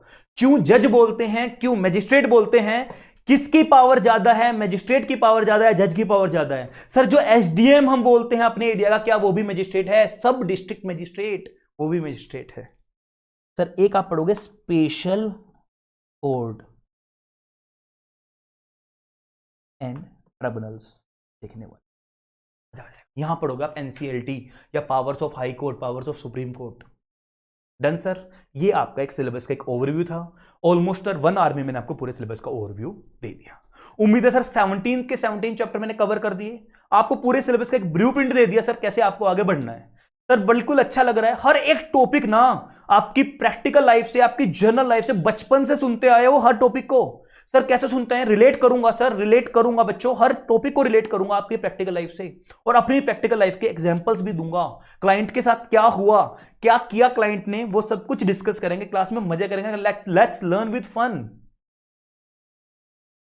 अब इधर ध्यान दो सर, एक एक्ट है सर, बड़ा जबरदस्त सा एक्ट है सर, और ये चीज आप समझ ही गए हो। ये नोट्स अपने आप में सेल्फ सफिशिएंट है, क्वेश्चन आंसर सब इनमें कवर है, पूरा मॉड्यूल कवर है, टेबुलर है, ग्राफिक है, सारी सर पिक्टोरियल वे में आपको सब कुछ मैंने डिजाइन करके दिया है, टैबुलर वे में सब कुछ किया है। कुछ भी आपको कुछ अपनी मेहनत नहीं करनी है सर, जो भी इंपॉर्टेंट है सब हाईलाइट करके दिया है, ब्रैकेट में उनका मीनिंग लिख दिया सर। जो भी आप अभी नए नए बच्चे हो, मैं तो फाइनल का भी ऐसे ही लिखता हूं सर कि आपको अलग से डिक्शनरी उठाओगे तो टाइम लगेगा। प्रैक्टिस ये बनाना, आप अगर आपको लो पेपर बढ़िया बनाना है, अच्छा बनाना है, लो से प्यार करना है ना सर, कोई भी पेपर है वो जब आपको देगा, जब आप में मार्क्स आएंगे, जब आप उस पेपर से प्यार करोगे। तो प्यार करना सीख जाओ लो से, वो आपसे प्यार करना स्टार्ट कर देगा। अगर आप इस पेपर को भागोगे ना तो ये आपसे और दूर भागेगा, आपके पीछे पीछे नहीं आएगा। ध्यान से, तो एक प्रैक्टिस बनाना आज से ही, आज ही न्यू हैंड अपनी कॉपी खरीदना बच्चों, और हर क्लास में डेली के डेली नोट डाउन करना, मैं भी नोट डाउन करूंगा आप लोगों के लिए। और जो भी इंपॉर्टेंट वर्ड्स है, जो आपको लगता है कि सर नया वर्ड सीखा है, लो में कुछ वर्ड्स की इंटरप्रिटेशन मीनिंग अलग होगा और सर इंग्लिश में अलग होगा, तो इनका ना सर अलग से स्पेसिफाई करना, एज लो में ये मीनिंग है और इंग्लिश में ये मीनिंग है। मजा आने वाला सर। अगर आपने मेरे साथ मिलकर 3 से 4 महीने मेहनत कर दी, कोशिश रहेगी मेरी सितंबर फर्स्ट वीक अप टू 10 सितंबर तक सर सिलेबस पूरा करना, इन डेप्थ करना, with revision, with test. Sir आपको मैं प्रिपेयर कर दूंगा दिसंबर अटेम्प्ट के लिए सितंबर फर्स्ट वीक तक। अब आपके हाथ में होगा क्या करना है। चलो सर स्टार्ट करते हैं अपनी जर्नी। एक एक्ट आपने सुना है, registration act 1908। Earlier it was Indian registration act. Sir पहले हम इसको इंडियन रजिस्ट्रेशन एक्ट भी बोलते थे, लेकिन इन द ईयर 1969, कौन सा सर? सर साल 1908 में ये एक्ट बना, बट इसको अप्रूवल कब मिली, ये इफेक्ट में कब से आया? 1 जनवरी 1909। सर ऑल्दो पास ये पार्लियामेंट ऑफ इंडिया ने, और उसके बाद प्रेसिडेंट भी एसेंट देता है। पढ़ा होगा सबने सीएसडब्ल्यूटी में, इसलिए मैं उस पर फोकस नहीं कर रहा हूं ज्यादा, कि बाद में प्रेसिडेंट भी उसके ऊपर अपनी एसेंट देता है, अप्रूवल देता है, कंसेंट देता है। ठीक है, वो 1909 में अप्रूव हुआ, मतलब फाइनली एप्लीकेबल हुआ। किसी भी एक्ट का सेक्शन 1 क्या बोलता है? Short title extent, short title का मतलब अगर उस एक्ट में, रजिस्ट्रेशन एक्ट को सिर्फ रजिस्ट्रेशन वर्ड यूज किया जाता, या इंडियन एविडेंस एक्ट या इंडियन कॉन्ट्रैक्ट एक्ट को सिर्फ कॉन्ट्रैक्ट एक्ट बोला जाएगा या नहीं बोला जाएगा, इंफॉर्मेशन टेक्नोलॉजी एक्ट को आईटी एक्ट बोला जाएगा कि नहीं बोला जाएगा, इनकम टैक्स एक्ट को भी तो आईटी एक्ट बोल सकते हैं, तो कहां लिखा होगा सर सेक्शन 1 के अंदर किसी भी एक्ट के शॉर्ट टाइटल मतलब उसका निकनेम। सर अभी तो हम बच्चे हैं, कुछ समझ में नहीं आ रहा। सो अभी हम स्टार्ट करते हैं रजिस्ट्रेशन एक्ट, सर ईयर 1908। अभी कुछ बच्चे लोगों को ये पता होगा सर, हर एक्ट के ना अपने कुछ सेक्शंस होते हैं, ठीक है जी। सर कितने सेक्शंस है इसके अंदर? टोटल 93 सेक्शन है। सर छोटा सा एक्ट है, तो जैसे कंपनीज एक्ट में तो 473 सेक्शन है, 475 सेक्शन है, यहां क्या है सर? Only 93 section. इसमें से भी और अच्छी बात बता दूं sir, section number 92 and 93 sir repeal हो चुके हैं। सर रिपील का मतलब क्या होगा? रिपील्ड का मतलब क्या होगा? इनवैलिड या कैंसिल, या कैंसिल। सर लोग ने उसको कैंसिल, रिपील अच्छा वर्ड है, लिख लेना, कैंसिल कर दिया, ठीक है, वॉयलेट हो जाना, खत्म हो जाना। सर ये जो सेक्शंस है 93 चाहे divided into, which are divided into 15 parts. Sir 15 part में डिवाइड किया गया है। हर पार्ट के अंदर बंच ऑफ सेक्शन होगा, हर पार्ट के अंदर क्लच ऑफ सेक्शंस होगा, ग्रुप ऑफ सेक्शंस होंगे। सर क्या इसको और अच्छा सा ड्राफ्ट करने के लिए मैं आपको बता दूं सर, शेड्यूल लगाते हैं साथ में। कोई टर्म अगर डिफाइन है तो शेड्यूल के अंदर उसको और एलैबोरेट कर देंगे। जैसे कोई भी फीस बोली जाए कि रजिस्ट्रेशन फीस दिल्ली में कितनी है, हरियाणा में कितनी है, तो जनरली ना उसके साथ एक शेड्यूल लगा देते हैं, एक या एक से ज्यादा जो भी मैटर्स हैं शेड्यूल लगा दो, उस शेड्यूल के अंदर हर स्टेट वाइज फीस बता दो। सर उस शेड्यूल के अंदर हर स्टेट वाइज फीस बता दो। तो दिस शेड्यूल भी इस एक्ट के अंदर अर्लियर था, बट बाद में लेटर ऑन वो रिपील कर दिया गया है। शेड्यूल भी सर हटा दिया गया है। अब तो स्टेट टू स्टेट वेरी करता रहता है sir registration fees. Generally all over India कितनी है sir? All over India sir 1% generally चलती है। हर एक मैं बोल सकता हूं सर इंस्ट्रूमेंट पे लगानी जरूरी नहीं है। इस चैप्टर में आपको बताऊंगा किन पे लगानी है। सर चलो इस पेपर को आपको एक ओवरव्यू आपने ले लिया। 93 सेक्शन है, 2 रिपील हो चुके हैं, 15 पार्ट में डिवाइड है। सर अर्लियर इसका नाम इंडियन वर्ड भी था, इंडियन रजिस्ट्रेशन एक्ट, बट वो डिलीट होके कब 1969 में सर उस वर्ड को डिलीट कर दिया गया है। तो इतना आप लोगों को समझ में आया। कब से इफेक्ट में है सर? किसी भी एक्ट का सेक्शन 1, किसी भी एक्ट का सेक्शन 1 क्या बोलता है सर? शॉर्ट टाइटल, छोटा क्या बोल सकते हो उसको? एक्सटेंट, कहां तक सर वो एप्लीकेबल होगा? कमेंसमेंट, कब से वो एप्लीकेबल होगा? और एक वर्ड और बोलेंगे एप्लीकेबिलिटी, कहां कहां उसकी एप्लीकेबिलिटी होगी। ठीक है, कब से वो कमेंस हुआ? इसका आंसर मैंने सर आपको दे दिया। कब कमेंस हुआ? 1909 1 जनवरी। ऑल दो पास जब ही हो गया था, कहां तक लगेगा सर? वो उस टाइम बोला गया था सर J&K के ऊपर ये एप्लीकेबल नहीं होगा और पूरे इंडिया पे एप्लीकेबल होगा। बट सर अभी आपको सबको पता है कि आर्टिकल 370 बहुत सारा बवाल भी हुआ था पिछले 2 साल पहले, आर्टिकल 370 हटा दिया गया था, तो सारे मैटर्स अब ऑटोमेटिकली J&K पे भी लग जाएंगे, तो वो चीज बोलने का रेलेवेंस नहीं रहा। शॉर्ट टाइटल का मतलब सर एक तरह से निकनेम, उस एक्ट को क्या हम कोई और छोटा नाम बोल सकते हैं, बट यहां बोला गया दी रजिस्ट्रेशन, मतलब रजिस्ट्रेशन एक्ट 1908 बोल लो।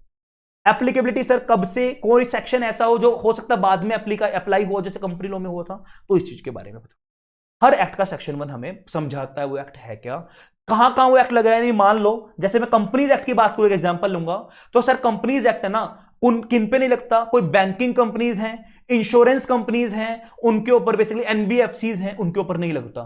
तो इलेक्ट्रिसिटी कंपनीज है तो नहीं लगता। इसी तरीके से क्या रजिस्ट्रेशन एक्ट किसी ऐसी कंपनी जहां एप्लीकेबल होगा या नहीं होगा, तो ऐसा रजिस्ट्रेशन एक्ट में नहीं है। तो मैंने आपको एग्जांपल देकर समझा दिया, कंपनीज एक्ट में ऐसा आपको देखने के लिए मिल जाएगा।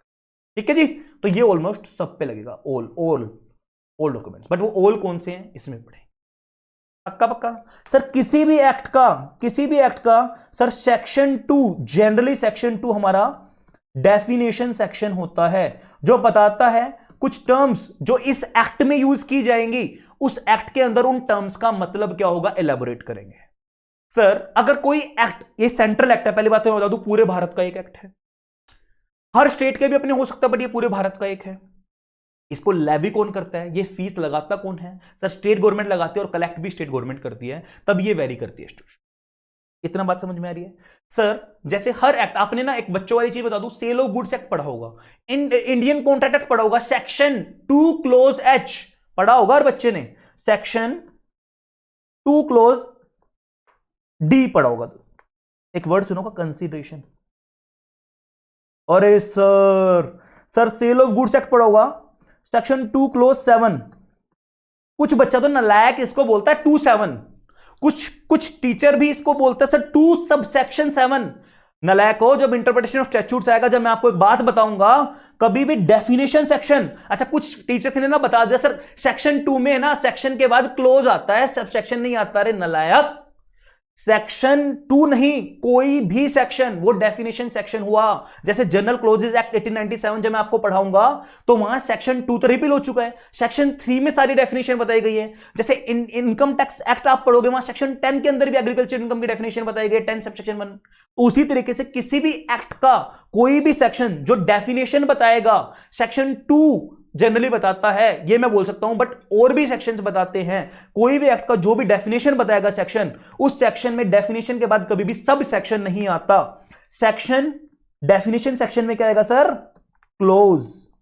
सर इन जनरल मान लो पार्टनरशिप एक्ट, कौन सा सेक्शन बताता है, सेक्शन 4 आपने सबने पढ़ा होगा, पार्टनरशिप एक्ट, तो पार्टनरशिप की डेफिनेशन सेक्शन 4। फिर क्या बोलते हैं सर, ये तो सेक्शन हो गया, ये क्या हो गया, सब सेक्शन हो गया सर। फिर मान लेते हैं ए, ये क्या हो गया सर, क्लोजेस हो गए। ये क्या हो गया सर, उसके बाद सब क्लोजेस हो गए। सर उसके बाद भी कुछ होता है, बिल्कुल होता है, बट मैं आप लोगों को अभी उन चीजों में नहीं लेके जाना चाहता हूं। इतना आपको समझ में? सर आपको पता ही नहीं होगा, वे नालायक। जैसे 2II, जैसे IA हो गया, ये पैरा, इसके बाद भी अगर कुछ होगा AAA हो गया, ये सब पैरा। आ गई समझ में? पता बहुत कुछ है, बट आज अगर ओवरडोज दे दूंगा तो सब ऊपर से जाएगा। इतना समझ में आ गया सर? तो डेफिनेशन सेक्शन होगा, ठीक है जी। सर अब इधर आप एक बार ना थोड़ा सा हमें बता दो, रजिस्ट्रेशन एक्ट होता क्या है। इधर ध्यान दो सारे बच्चे, खेलेंगे सर पहले। आप सर CS बन गए, अरे वाह सर, अरे अच्छा फील कर दो। अब तो लिख देने चाहिए yes sir, yes sir, yes sir, जोश दिखाओ यार, CS बन गए हो। बन भी जाओगे 2 साल में, ऑनेस्टली अगर हमारे अकॉर्डिंग चलोगे, अपनी मेहनत करोगे, सच्चाई ईमानदारी रखोगे, बन भी जाओगे। आप सोच रहे हो सर मैं आप लोगों को नहीं देख रहा हूं, मेरा दिल ना हर बच्चे को देखता है सर। गुरु जो टीचर होता है ना, वो हर बच्चे को देखता है। इधर ध्यान दो, CS बन गए सर, माँ बाप ने ड्रीम लिया था सर, मदर फादर ने ड्रीम लिया था सर, पेरेंट्स ने सर जितने सेक्रीफाइसेस किए हैं सर CS बनाने के लिए सर। जनरली पुअर फैमिलीज के बच्चे आते हैं सर, जिनके पास फाइनेंशियल दिक्कत होती है सर, सबके माँ बाप सर इतना ड्रीम लेते हैं। यही चीज देखते हो, हमने अपना एक टीम बनाई और इस पैकेज को कम से कम किया कि आप लोगों को दे पाए best under minimum price. Sir हमने किया और आप लोग CS बन गए सर। अरे अच्छा फील करो, प्राउड फील करो, नालायक, CS नाम आपके सामने आ गया, ठीक है जी। CS बन गए, आपने इतना सारा पैसा कमाया सर, करोड़ों में आपका पैकेज। 1 साल में ही जिस PG में आप रहते थे ना, वो PG आपको खरीदना है सर। दिल्ली में आए थे, वो PG खरीदना है। अब क्या होगा सर? आधा अधूरा ज्ञान, JIGL हमने कभी पढ़ा नहीं सर, फट्टे मार के पढ़ लिया सर। पास्ट एग्जामिनेशन क्वेश्चन आ गए, बस किस्मत अच्छी थी, पास हो गए। 1 करोड़ रुपए हमारी जेब में है, 1 करोड़ रुपए की प्रॉपर्टी लेने के लिए हम आगे चल पड़े। चलो जी, चलो जी, चलो जी, चलो जी, चलो जी, चलो जी, चल पड़े। वो प्रॉपर्टी हमने परचेज कर ली। अब कोर्ट बोलता है आपके नाम पे अगर वो प्रॉपर्टी उतरवानी है ना सर, आपके नाम पे वो प्रॉपर्टी ट्रांसफर करनी है, तो कुछ 2-3 फॉर्मेलिटीज भरनी पड़ेंगी आपको। उस प्रॉपर्टी के ऊपर स्टैंप ड्यूटी कितनी लगी है सर? कोर्ट एक ड्यूटी चार्ज करता है ट्रांसफर करने की। वो ट्रांसफर करना एक के अधिकार दूसरे के अधिकार को, तो उसके ऊपर लगती है सर। उस इंस्ट्रूमेंट के ऊपर, वो इंस्ट्रूमेंट जो यूज करते हैं, लाइक सेल डीड, गिफ्ट करा है तो गिफ्ट डीड, लीज दिया है तो लीज डीड, मोर्गेज किया है तो मोर्गेज डीड। सर हमें तो भी पता ही नहीं, मैं तो बता रहा हूं आपको। उनके ऊपर गवर्नमेंट एक फीस चार्ज करता है सर। गिफ्ट में क्यों करता है? हमने तो पैसा लिया ही नहीं, फिर भी होगा। एक फीस चार्ज करता है सर, वो फीस को बोलते हैं स्टैंप ड्यूटी। लेवी कौन करेगा? Central government. कलेक्ट कौन करेगा? State government. कुछ पोर्शन सेंट्रल गवर्नमेंट, कुछ पोर्शन स्टेट गवर्नमेंट। उसमें भी आपको मैं पढ़ाऊंगा, नेक्स्ट चैप्टर वही होने वाला है। सर उसी तरीके से जो भी आप इसमें कंसिडरेशन रखोगे ना सर, 1 नंबर का पैसा आप 1 करोड़ रुपए का कैसे दिखाओगे? काला धन होगा। मान लो सर्कुलर रेट उस एरिया में उस प्रॉपर्टी का 20 लाख रुपए है, आपने 80 लाख अंडर टेबल, 20 लाख आप 1% आप अपना 1 नंबर का दिखा सकते हो, आपकी कितनी सैलरी हो जाएगी। ठीक है sir, dream CS.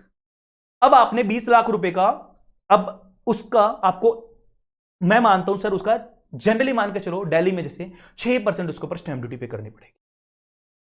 Sir 20 lakh रुपए की 6%, 10% मतलब 20 लाख रुपए की 10% मतलब 2 लाख। अरे वाह सर, ये क्या मतलब हुआ? तैयार रखो सर पॉकेट में 1.5 लाख रुपए ऑलमोस्ट आप अपनी पॉकेट में तैयार रखो। सर ऐसे कैसे? डॉक्यूमेंटेशन चार्जेस ऑलमोस्ट 1000 रुपए पासिंग फीस होती है, 1% रजिस्ट्रेशन फीस, 20 लाख की 1%। सर 20,000 रुपए कम से कम आप वो तैयार रखो, प्लस स्टैंप ड्यूटी तैयार रखो, ये आपको सर देनी होगी। फिर सर मैं मानता हूं सर, सब बच्चों ने बचपन से सुना रजिस्ट्री करवा लो। सर कितने दिन में रजिस्ट्री करवा लो? 4 महीने में। वो टाइम पीरियड भी बताया गया section 23 of this act, registration act बोलता है सर 4 महीने में रजिस्ट्री करवानी है। सर अगर हम फेल हो गए 4 महीने में तो क्या एक्सटेंशन पीरियड है? बिल्कुल सर, 4 महीने प्लस 4 महीने और इसके आगे एक्सटेंशन पीरियड, तो टोटल 8 महीने में करवा लो। बस लेट फाइन लगेगा, इसमें लेट फीस लगेगी। आ गया समझ? सर कहां करवानी है? रजिस्ट्रिंग ऑफिसर के पास। सर कौन होता है? बोलने को तो इसको हम रजिस्ट्रार बोल देते हैं, बट ये कौन होता है? सब रजिस्ट्रार। सब रजिस्ट्रार। सर मान क्या लो होता ही है, इमूवेबल प्रॉपर्टी की होती है जरूरी करवाना। अगर आप इमूवेबल प्रॉपर्टी को ट्रांसफर करते हो तो करवाना जरूरी है, सारी नहीं, जिसकी वैल्यू 100 रुपए से ज्यादा होगी। आज के लिए बता रहा हूं, नेक्स्ट क्लास में प्लीज सारे लोग जुड़ जाना और अपने फ्रेंड्स को भी बोलना, बहुत मजेदार होने वाला। अपने पेरेंट्स को भी सजेस्ट करना ये प्रॉपर्टी ना, आप इस लो को डेली अपने पेरेंट्स से भी डिस्कस करोगे जाके। हो सकता है कि सर आपके पेरेंट्स कुछ गलतियां कर रहे हो या आप कुछ गलती करो, उसको पॉलिश करें। अरे मजा आने वाला, प्रैक्टिकल लाइफ से चलेंगे। तो इमूवेबल प्रॉपर्टी जिसकी 100 रुपए या उससे ज्यादा की वैल्यू है, ऐसी प्रॉपर्टीज को सर रजिस्ट्रेशन करवाना जरूरी है। ऐसी प्रॉपर्टी के लिए सर कोई भी सेल डीड बनेगी, सर कोई भी गिफ्ट आपने दिया है, मान लो फिलहाल के लिए बस आपको इतना पता है गिफ्ट डीड बनेगी, तो ऐसी चीजों का रजिस्ट्रेशन करवाना जरूरी है। आ गया समझ? पक्का पक्का पक्का। सर तो कहां करवाना है? जहां भी वो इमूवेबल प्रॉपर्टी सिचुएटेड होगी, जहां भी वो प्रॉपर्टी होगी। तो sir with in the district, with in the district of सब रजिस्ट्रार, वो सब district, with in the sub district of सब रजिस्ट्रार, जो भी उस सब डिस्ट्रिक्ट का वो सब रजिस्ट्रार होगा जहां हमारी प्रॉपर्टी सिचुएट करते हैं, उस सब रजिस्ट्रार के पास जाके करवा लो। इतना समझ में आ गया सर? समझ में आ गया? सर कोई भी प्रॉपर्टी खरीदने से पहले ना ध्यान रखना, थोड़ा सा एक लालच होता है, हम उसकी ना एक सर्च एंड स्टेटस रिपोर्ट या क्लीन रिपोर्ट नहीं रहते। जैसे एग्जांपल मान लो दिल्ली में आप कोई शॉप खरीदना चाहते हो, आपको नहीं पता सर उस शॉप के ऊपर कन्वर्जन टैक्स पे किया गया कि नहीं। सर ये क्या होता है? पता लगेगा सर, बीइंग एडवोकेट ये काम है हमारा। सर कन्वर्जन टैक्स उस प्रॉपर्टी के ऊपर पे किया गया कि नहीं पे किया गया। फिर सर कभी सीलिंग अगर दिल्ली में दोबारा से होने लगी तो सर आपकी शॉप एस्टेब्लिशमेंट उसी टाइम पे सील हो जाएगी। या तो आप उसके ऊपर कन्वर्जन टैक्स जो लगता रहेगा वो आपने पे किया कि नहीं किया। अगर आपने नहीं किया तो सर वो आपको पे करना पड़ेगा। लेट्स से आपने 1 करोड़ रुपए को शॉप ली, उसके ऊपर 20 लाख कन्वर्जन टैक्स आपका जमा करवाना बाकी था 100 सालों से उस शॉप पे, और अब दिल्ली में सीलिंग हो गई जो कि हुई थी 1-2 साल पहले। अब आपको सर वो 20 लाख रुपए कन्वर्जन टैक्स पे करना पड़ेगा, वरना आपकी शॉप सील हो जाएगी। तो इन तरीकों को कोई भी प्रॉपर्टी खरीदने से पहले, कोई प्रॉपर्टी लोन लेने से पहले, या मान लो उस प्रॉपर्टी पे ऑलरेडी बैंक में लोन चल रहा था, आपको नहीं पता था, आपने 1 करोड़ रुपए की प्रॉपर्टी 1 करोड़ रुपए देके ले ली, सर वो 40 लाख का लोन था, वो आपको पे करना पड़ेगा, क्योंकि आपकी ड्यूटी बनती थी खरीदने से पहले आप उस प्रॉपर्टी को देखो। Let the buyer be aware. Sir हमें क्या पता होगा? क्वेश्चन यहीं से तो एक्ट की स्टार्टिंग होती है। सर हमें क्या पता होगा कि वो प्रॉपर्टी किसी ने पहले गिरवी रखी थी, यानी बैंक के पास लोन लिया था उस प्रॉपर्टी को रख के, या उसके ऊपर कन्वर्जन टैक्स पे नहीं किया गया, या उस प्रॉपर्टी के ऊपर कोई भी डिस्प्यूट चल रहा है, हमें कैसे पता होगा? सर बीइंग अ लेमैन का मतलब एक प्रूडेंट पर्सन, जो आप लोग हो जिनको अभी तक लॉ की नॉलेज नहीं है, जो हमारी फैमिलीज होती है, अब वो क्या करेंगे सर? अब समझदार लोग वो ना जनरली उठा के खरीद लेंगे। बहुत सारे पढ़े लिखे भी मूर्ख हैं, मतलब मैंने किसी का नाम डिस्क्लोज नहीं करूंगा जो ये गलतियां कर देते हैं। अब हुआ क्या, होगा क्या, आप ना सर मात्र 20-25 हजार रुपए की एक सर्च एंड स्टेटस रिपोर्ट बनवा लो, एक क्लीन रिपोर्ट बनवा लो, और कोई एडवोकेट ये सारी चीजें चेक करके आपको बता देगा कि इसके ऊपर, इस प्रॉपर्टी के ऊपर स्टार्टिंग से लेके अब तक क्या घटा है, और ये प्रॉपर्टी खरीदने लायक है कि नहीं है, क्या मार्केटेबल टाइटल आपके जो बेच रहा है वो असली में मालिक है कि नहीं है, पता लगे मैं उसका मालिक नहीं हूं, अपनी किसी पड़ोसी की प्रॉपर्टी जिसमें मैं रेंट पे रहता तो आपको चूना लगा के भाग जाऊं। तो चेक करवा लो सर, जो टाइटल डीड यानी ओनरशिप के जो रजिस्ट्री का कागज वो आपको दिखा रहा है वो ओरिजिनल है कि नहीं है। ठीक है सर, ये तो बहुत कुछ हो गया। आप कह रहे हो कि सर इस एक्ट का जन्म ही इस वर्ड से हुआ है। सर हमें कैसे पता होगा, या एडवोकेट को कैसे पता होगा इन बातों का, कहां लिखा है, क्या उसे घर में जाकर चुरा के लेके आएगा। सर कोई भी डॉक्यूमेंट अगर मैं ऐसी ट्रांजैक्शन कर रहा हूं जिसमें 100 रुपए या उससे ज्यादा, सर मूवेबल प्रॉपर्टी को तो छोड़ दो, उसका ऑप्शनल है। मूवेबल का मतलब जिसको आप इजीली ट्रांसफर कर सकते हो one place to another, car bike इनकी बात है, साइड कर दो।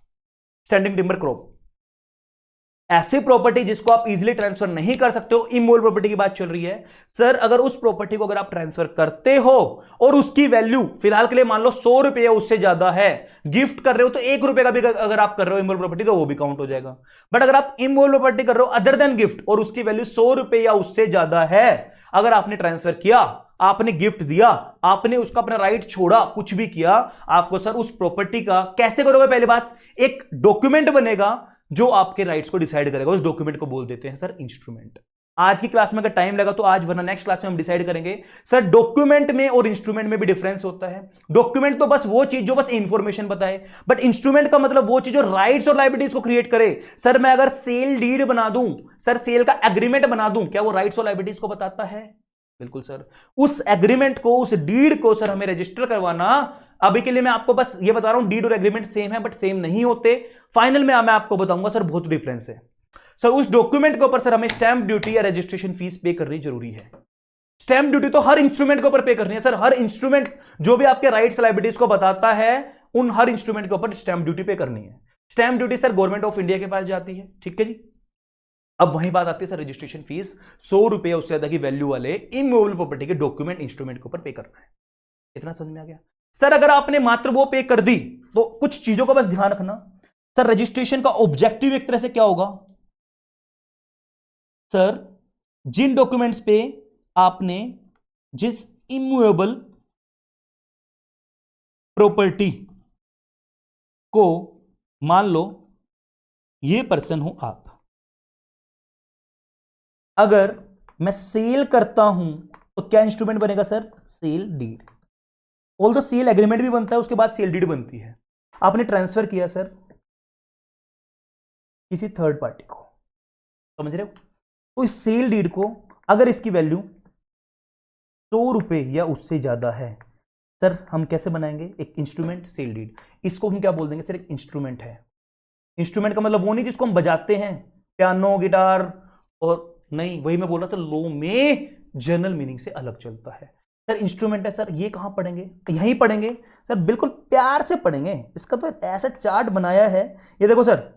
एक तो डॉक्यूमेंट मैंने आपको बता दिया, कोई भी चीज, कोई भी मैटर, कोई जरूरी नहीं कागज का टुकड़ा हो, कोई भी आपने पेड़ पे ना जंगलों में जाकर लिख दिया आई लव यू, अरे यार डॉक्यूमेंट तो है, इंफॉर्मेशन तो प्रोवाइड कर रहा है कि अब तो आपकी गर्लफ्रेंड वहां पहुंच जाए। तो ये मोदी जी का कार्टून, ये कैरिकेचर बनाना, ये भी एक इंफॉर्मेशन प्रोवाइड कर रहा है ना बीजेपी। इसी तरीके से वो सारे डॉक्यूमेंट जो राइट्स या लायबिलिटीज को बताएं, फिलहाल के लिए इसको भूल जाओ, जो क्रिएट करें वो सारे इंस्ट्रूमेंट। एक छोटा सा चार्ट, डॉक्यूमेंट का मतलब जो क्रिएट करे राइट एंड ऑब्लिगेशन, और जो ना क्रिएट करे, इसको फिलहाल के लिए भूल जाओ। जो क्रिएट करे वो इंस्ट्रूमेंट बन जाएंगे। Sir section 2 close 14 Indian stamp act में पढ़ेंगे। इतना आपको समझ में आ गया? अभी मैं कहीं टेक्निकलिटीज में नहीं लेके जाना चाहता। 100 रुपए या उससे ज्यादा वैल्यू वाले मैटर्स को हम बोल देंगे सर इनका आपको मैंडेटरी रजिस्ट्रेशन करवाना पड़ेगा। सर ये रजिस्ट्रेशन फीस कितनी होती है? सर कितने दिन में करवाना है? With in 4 month. कहां करवाना है? जहां वो प्रॉपर्टी सिचुएटेड है। किसके पास करवाना है? सब रजिस्ट्रार के पास। तो डायरेक्ट रजिस्ट्रार के पास नहीं, सब रजिस्ट्रार। सर कितनी फीस होती है? 1% ऑफ सेल प्राइस, जो सेल कंसिडरेशन आपने दी है उसका। ठीक है जी, जो आपने 1 नंबर पे दिखाया। सर ओ सर इसका पर्पस क्या है? सबसे basic purpose to prevent fraud and forgery. मतलब सर एक प्रॉपर्टी को मैं आपको लोन ले रहा हूं आपसे 1 करोड़ की प्रॉपर्टी का 40 लाख का, उसी सेम प्रॉपर्टी को मैं आपके फ्रेंड को या आपके किसी रिलेटिव को सेल कर दूं, ठीक है जी, उसी जो सेल किया उसी को मैं किसी और पर्सन को कर दूं। सर मैंने उसी सेम प्रॉपर्टी को 3-4 जगह घुमा दिया तो कैसे पता लगेगा बाद में आपस में लड़ाइयां तो आपकी, अगर मैं बाहर इंडिया से बाहर भाग जाऊंगा पैसे लेके, किसको पकड़ोगे? तो सर यही प्रोविजन माना गया है। आप अगर ऐसा करते हो, आप उसको रजिस्टर नहीं करवाते हो तो आपका राइट खत्म, उस चीज के लिए मजे मेरे हैं। लो बोलता है कि सर करते रहो केस पे केस, केस पे केस, केस पे केस, कोई दिक्कत नहीं है, इंडिया चलता रहेगा प्रॉपर्टी मैटर्स 200-200 साल। तो आप अगर लेते हो तो आप बीइंग अ इंडियन सिटीजन आपकी ड्यूटी बनती है कि आप उस डॉक्यूमेंट को रजिस्टर करवाओ, उस डॉक्यूमेंट को रजिस्टर करवाओ।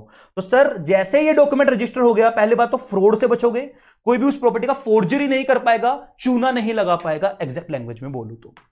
दूसरी चीज सर, ये आपको क्या करेगा, to basically sir to provide या टू क्रिएट बोल देंगे sir, to create rights and liabilities या ऑब्लिगेशन। सर किस इंसान के इस सेल डीड में, या मैं बोल सकता हूं सर लोन लिया है, ब्याज पे रखी है, किस इंसान के अधिकार चेंज हो गए? सर अब आज के बाद से बैंक इस प्रॉपर्टी की मालिक है जब तक मैं पेमेंट नहीं दे दूंगा। और किसकी ऑब्लिगेशन है? सर मेरी ऑब्लिगेशन है हर महीने 3 इंस्टॉलमेंट देनी।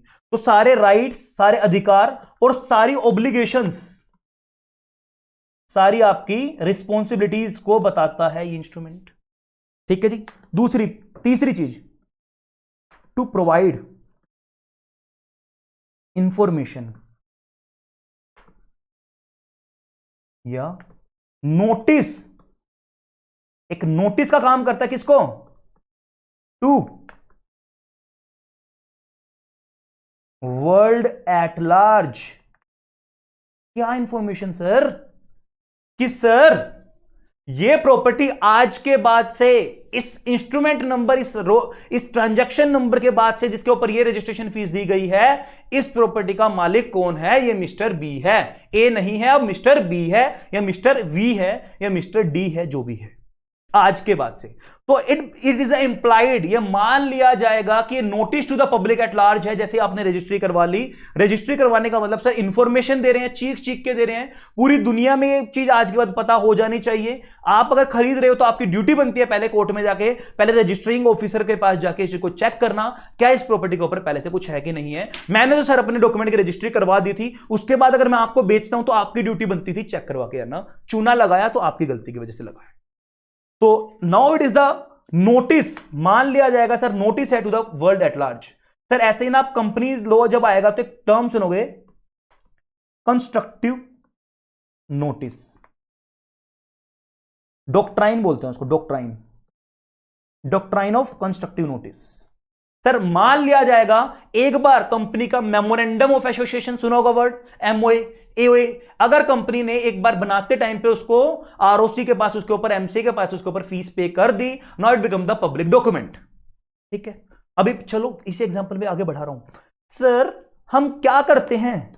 सर हम टू बेसिकली रिकॉर्ड करते हैं, to record the contents of document. Sir जो भी हम ट्रांजैक्शन कर रहे हैं उसके कंटेंट को हम क्या करते हैं? मेन चीज बस ये पकड़ लो, रिकॉर्ड मेंटेन करेंगे उसका, प्लस प्रिजर्व करेंगे। सर इसका मतलब, सर रिकॉर्ड करेंगे, आपकी ट्रांजैक्शन हुई है, वो डॉक्यूमेंट को उठा के सब रजिस्ट्रार अपने ऑफिस में रख लेगा, उसके डॉक्यूमेंट को, इसकी कॉपी को, प्लस प्रिजर्व करेगा उसको future use, for future use. Sir इसका मतलब आप जैसा कोई उस प्रॉपर्टी को दोबारा खरीदने के लिए आया तो पहले आप देख लो कि पहले इस प्रॉपर्टी का क्या है। अगर रिकॉर्ड मेंटेन कर दिया और प्रिजर्व करके रखा तो उस डॉक्यूमेंट को उठा के देख सकता है ना जाके। प्लस सर कैसे प्रिजर्व, फिर प्रिजर्व करेगा, प्लस आफ्टर पेइंग या आफ्टर ऑब्जर्विंग, यहां ऑब्जर्विंग का मतलब फॉलो करके, आफ्टर फॉलोइंग प्रिस्क्राइब, जो बताया गया है प्रोसीजर प्लस पेइंग फीस, कुछ फीस पे करके और जो कुछ प्रोसीजर बताया गया उसको फॉलो करके उस डॉक्यूमेंट की इंफॉर्मेशन, या इंफॉर्मेशन से भी अच्छा वर्ड बोलूंगा सर, इरेज क्यों नहीं हो रहा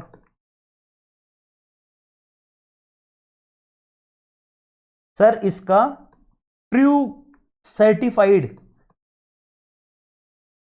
ट्रू कॉपी सर उसके ऊपर रजिस्टरिंग ऑफिसर अपनी सर्टिफाई करके देगा। मैं बोलता हूं आज इस transaction is the last transaction, इसके बाद सर ये लोन की रीपेमेंट की मेरे पास कोई इंफॉर्मेशन नहीं आई है, या इस प्रॉपर्टी के ऊपर आज तक कोई लोन नहीं लिया गया, उसकी एक सर्टिफाइड ट्रू कॉपी आपको दे दी जाएगी। Sir best example companies act में ना, अब अगर आपको किसी भी कंपनी के बारे में जानना है कि कंपनी के अंदर क्या उसकी एनुअल रिपोर्ट है, क्या उस कंपनी की बैलेंस शीट थी, फाइनेंशियल स्टेटमेंट थी, तो सर आपको एक छोटा सा प्रोसीजर है, mca.gov.in, इसको लॉगिन करो, इसके ऊपर अपनी लॉगिन आईडी बनाओ, कोई भी बना सकता, कोई जरूरी नहीं है सीए हो सीएसई हो।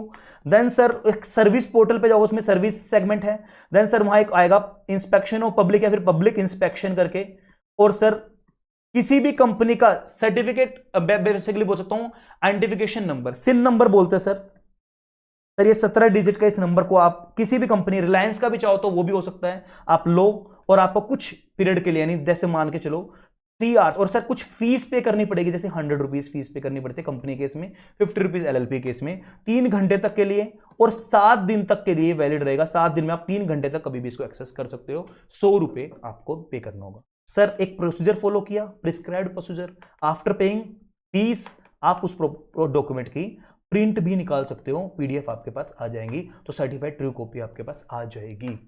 समझ गए सर? तो सर क्या ऑब्जेक्ट है रजिस्ट्रेशन करवाने का? फ्रॉड और फोर्जरी से बचाना, फ्रॉड और फोर्जरी से बचाना, राइट्स और लायबिलिटीज क्रिएट कर देना, इंफॉर्मेशन या नोटिस देना वर्ल्ड एट लार्ज को कि सर आज के बाद अगर ये प्रॉपर्टी में कुछ भी घटता है तो आप जिम्मेवार हो गए, मैंने तो रजिस्ट्री करवा दी, मैं तो पूरी दुनिया को डंका बजा के बता रहा हूं।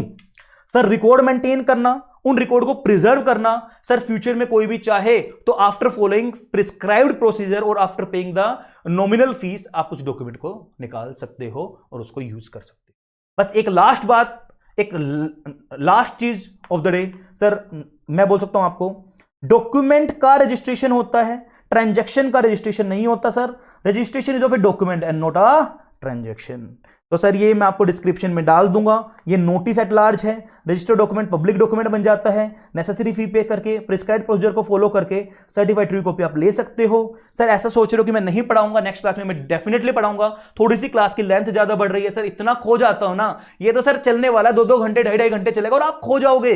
ऑनेस्टली मैं बोल रहा हूं सर, सच्चे दिल से अगर आप बैठे हुए तो आपको ना 1% भी बोरियत फील नहीं होगी, आप अपने पेरेंट्स के साथ डिस्कस करोगे बैठ के, सर ऐसा भी होता है पापा मम्मी, ऐसा भी होता है भाई बहन, ऐसा भी होता है, और आज हमने ये चीज सीखी। हर क्लास में आप अपनी ना इधर गिधर सराउंडिंग्स की चीजों को सीख के जाओगे, इतना नॉलेज बेस हो जाएगा सर इस पेपर से आपका कि आप है ना, मैं ऑनेस्टली बोल रहा हूं सर, आप अच्छे खासे पढ़े लिखे इंसान को भी घुमा दोगे। तो उम्मीद है सर सबने एंजॉय किया, 17 के 17 चैप्टर्स के बारे में समझा, और नेक्स्ट क्लास में हम बात करेंगे सर क्या घर में छोटे बच्चे का नाम जो मम्मियां प्लेट्स के ऊपर या मैं बोल सकता हूं सर यूटेंसिल्स बर्तनों के ऊपर लिखती हैं, क्या वो भी डॉक्यूमेंट होगा? लव लेटर भी क्या डॉक्यूमेंट होगा? क्या सर पेपर भी एक कागज का टुकड़ा भी एक डॉक्यूमेंट होगा? क्या सर आप एरोप्लेन बना के उड़ा रहे हो वो भी एक डॉक्यूमेंट होगा? तो इसके बारे में बात करेंगे। नेक्स्ट क्लास बहुत इंपॉर्टेंट होने वाली है, सारे फटाफट से आ जाना भागे भागे इस टाइम पे, और प्लीज प्रिंट आउट लेके बैठना। आज की क्लास में आपके पास प्रिंट आउट नहीं थे, इसलिए मैंने नोट्स को ज्यादा आप लोगों को नहीं करवाया, ना ही मैं रीड करवा रहा हूं। उम्मीद है सबने एंजॉय क्लास किया आज की क्लास का। सर कमेंट सेक्शन में आप डालना क्या इंप्रूवमेंट की जरूरत है, क्या आप लोगों को चाहिए, स्पीड तेज करनी है, स्लो करनी है, फिर उसके बाद हम सर आप लोगों को और एक्स्ट्रा लेवल पे लेके जाएंगे। फिलहाल हम आप लोगों से अलविदा लेना चाहते हैं। बाय बाय, टेक केयर, जय हिंद, जय माता दी। चलो जी।